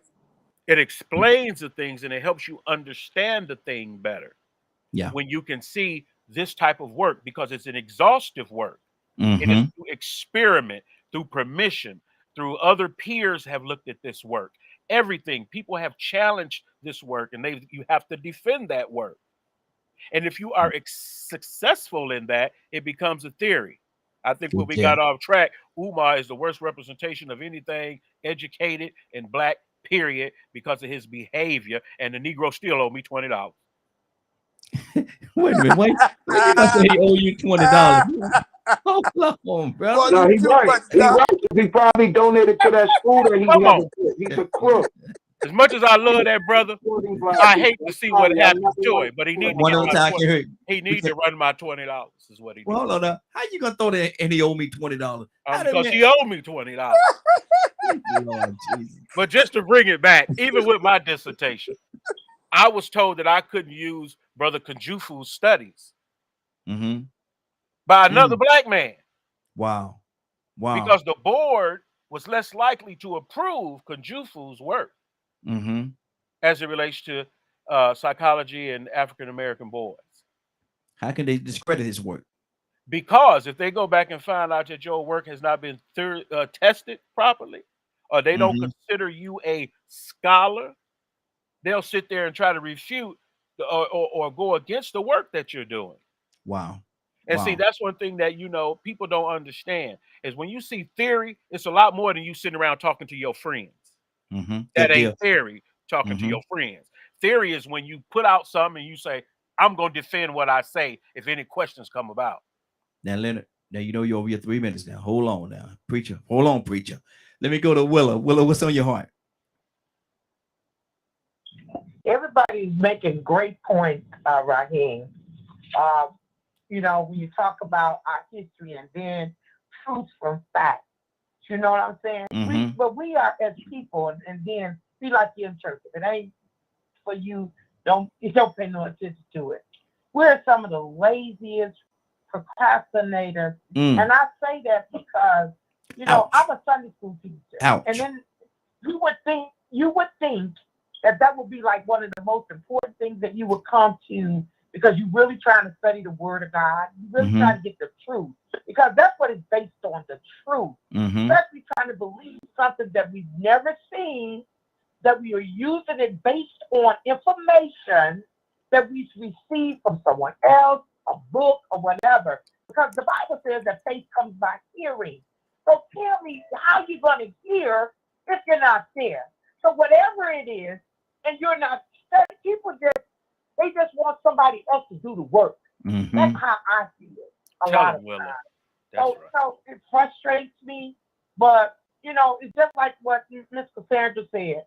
Whatever that young lady's doing, she's trying to change a mindset. And the only way you're going to do that is by listening. People could be talking and you don't even have to be listening. You know what I'm talking about.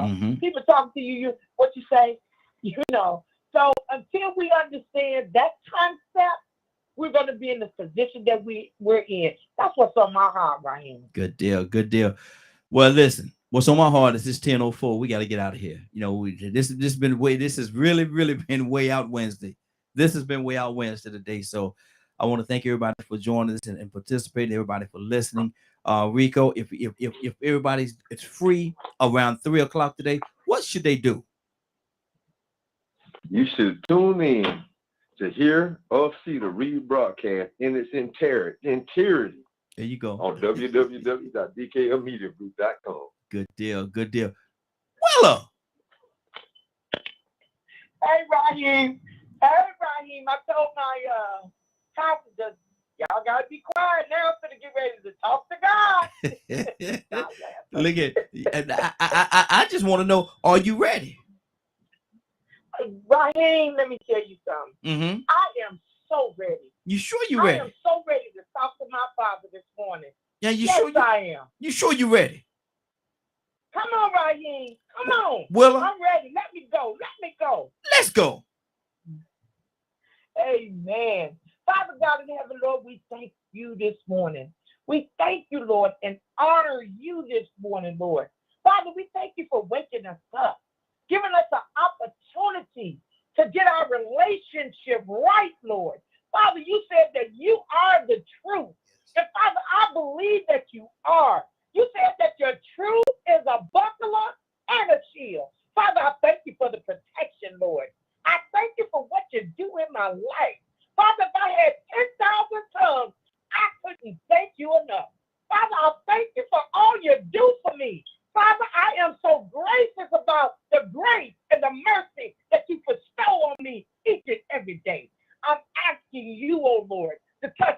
every last one that's on this line, Lord. Touch Curtis, Lord. Touch him in a mighty way. Thank you, Lord, for allowing us to get up.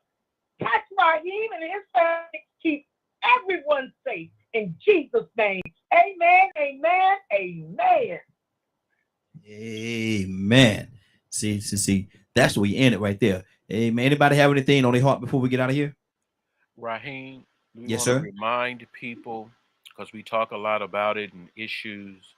Start talking to y'all people about voting in November. Mm-hmm. Start talking to your people about voting in every local election for everything, school board or what have you. Exactly. The attack is coming, and these people are being empowered by these conversations the Supreme Court is having. Mm-hmm.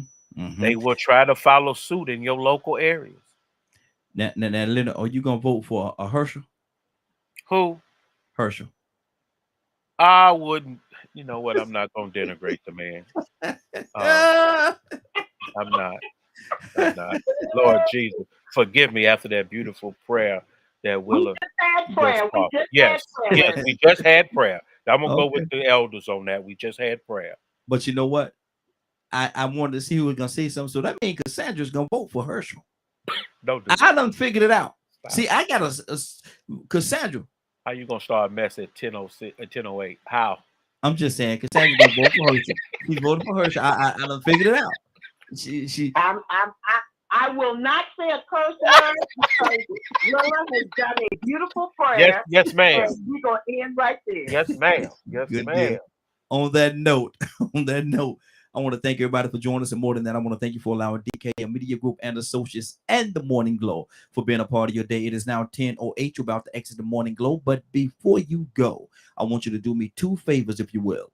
One, I want you to continue to pray for us because we're certainly praying for each and every one of you. Number two, why this is real simple. I want you to go out there, find somebody and give them a hug because you never know. It could be the only hug that they get, or it could very well be their last. Love you, and ain't nothing you can do about it. Have a great day and a better tomorrow. Now we shine some of this light on you from the Morning Glow. Take it out there into this wicked and cruel world that we live in and let your light so shine. Get an opportunity, give somebody some love. You just might find some love in return. Won't that be a beautiful thing? Have a great day, and please, please, please be blessed. Love you. Take care of each other. See you tomorrow if God says the same.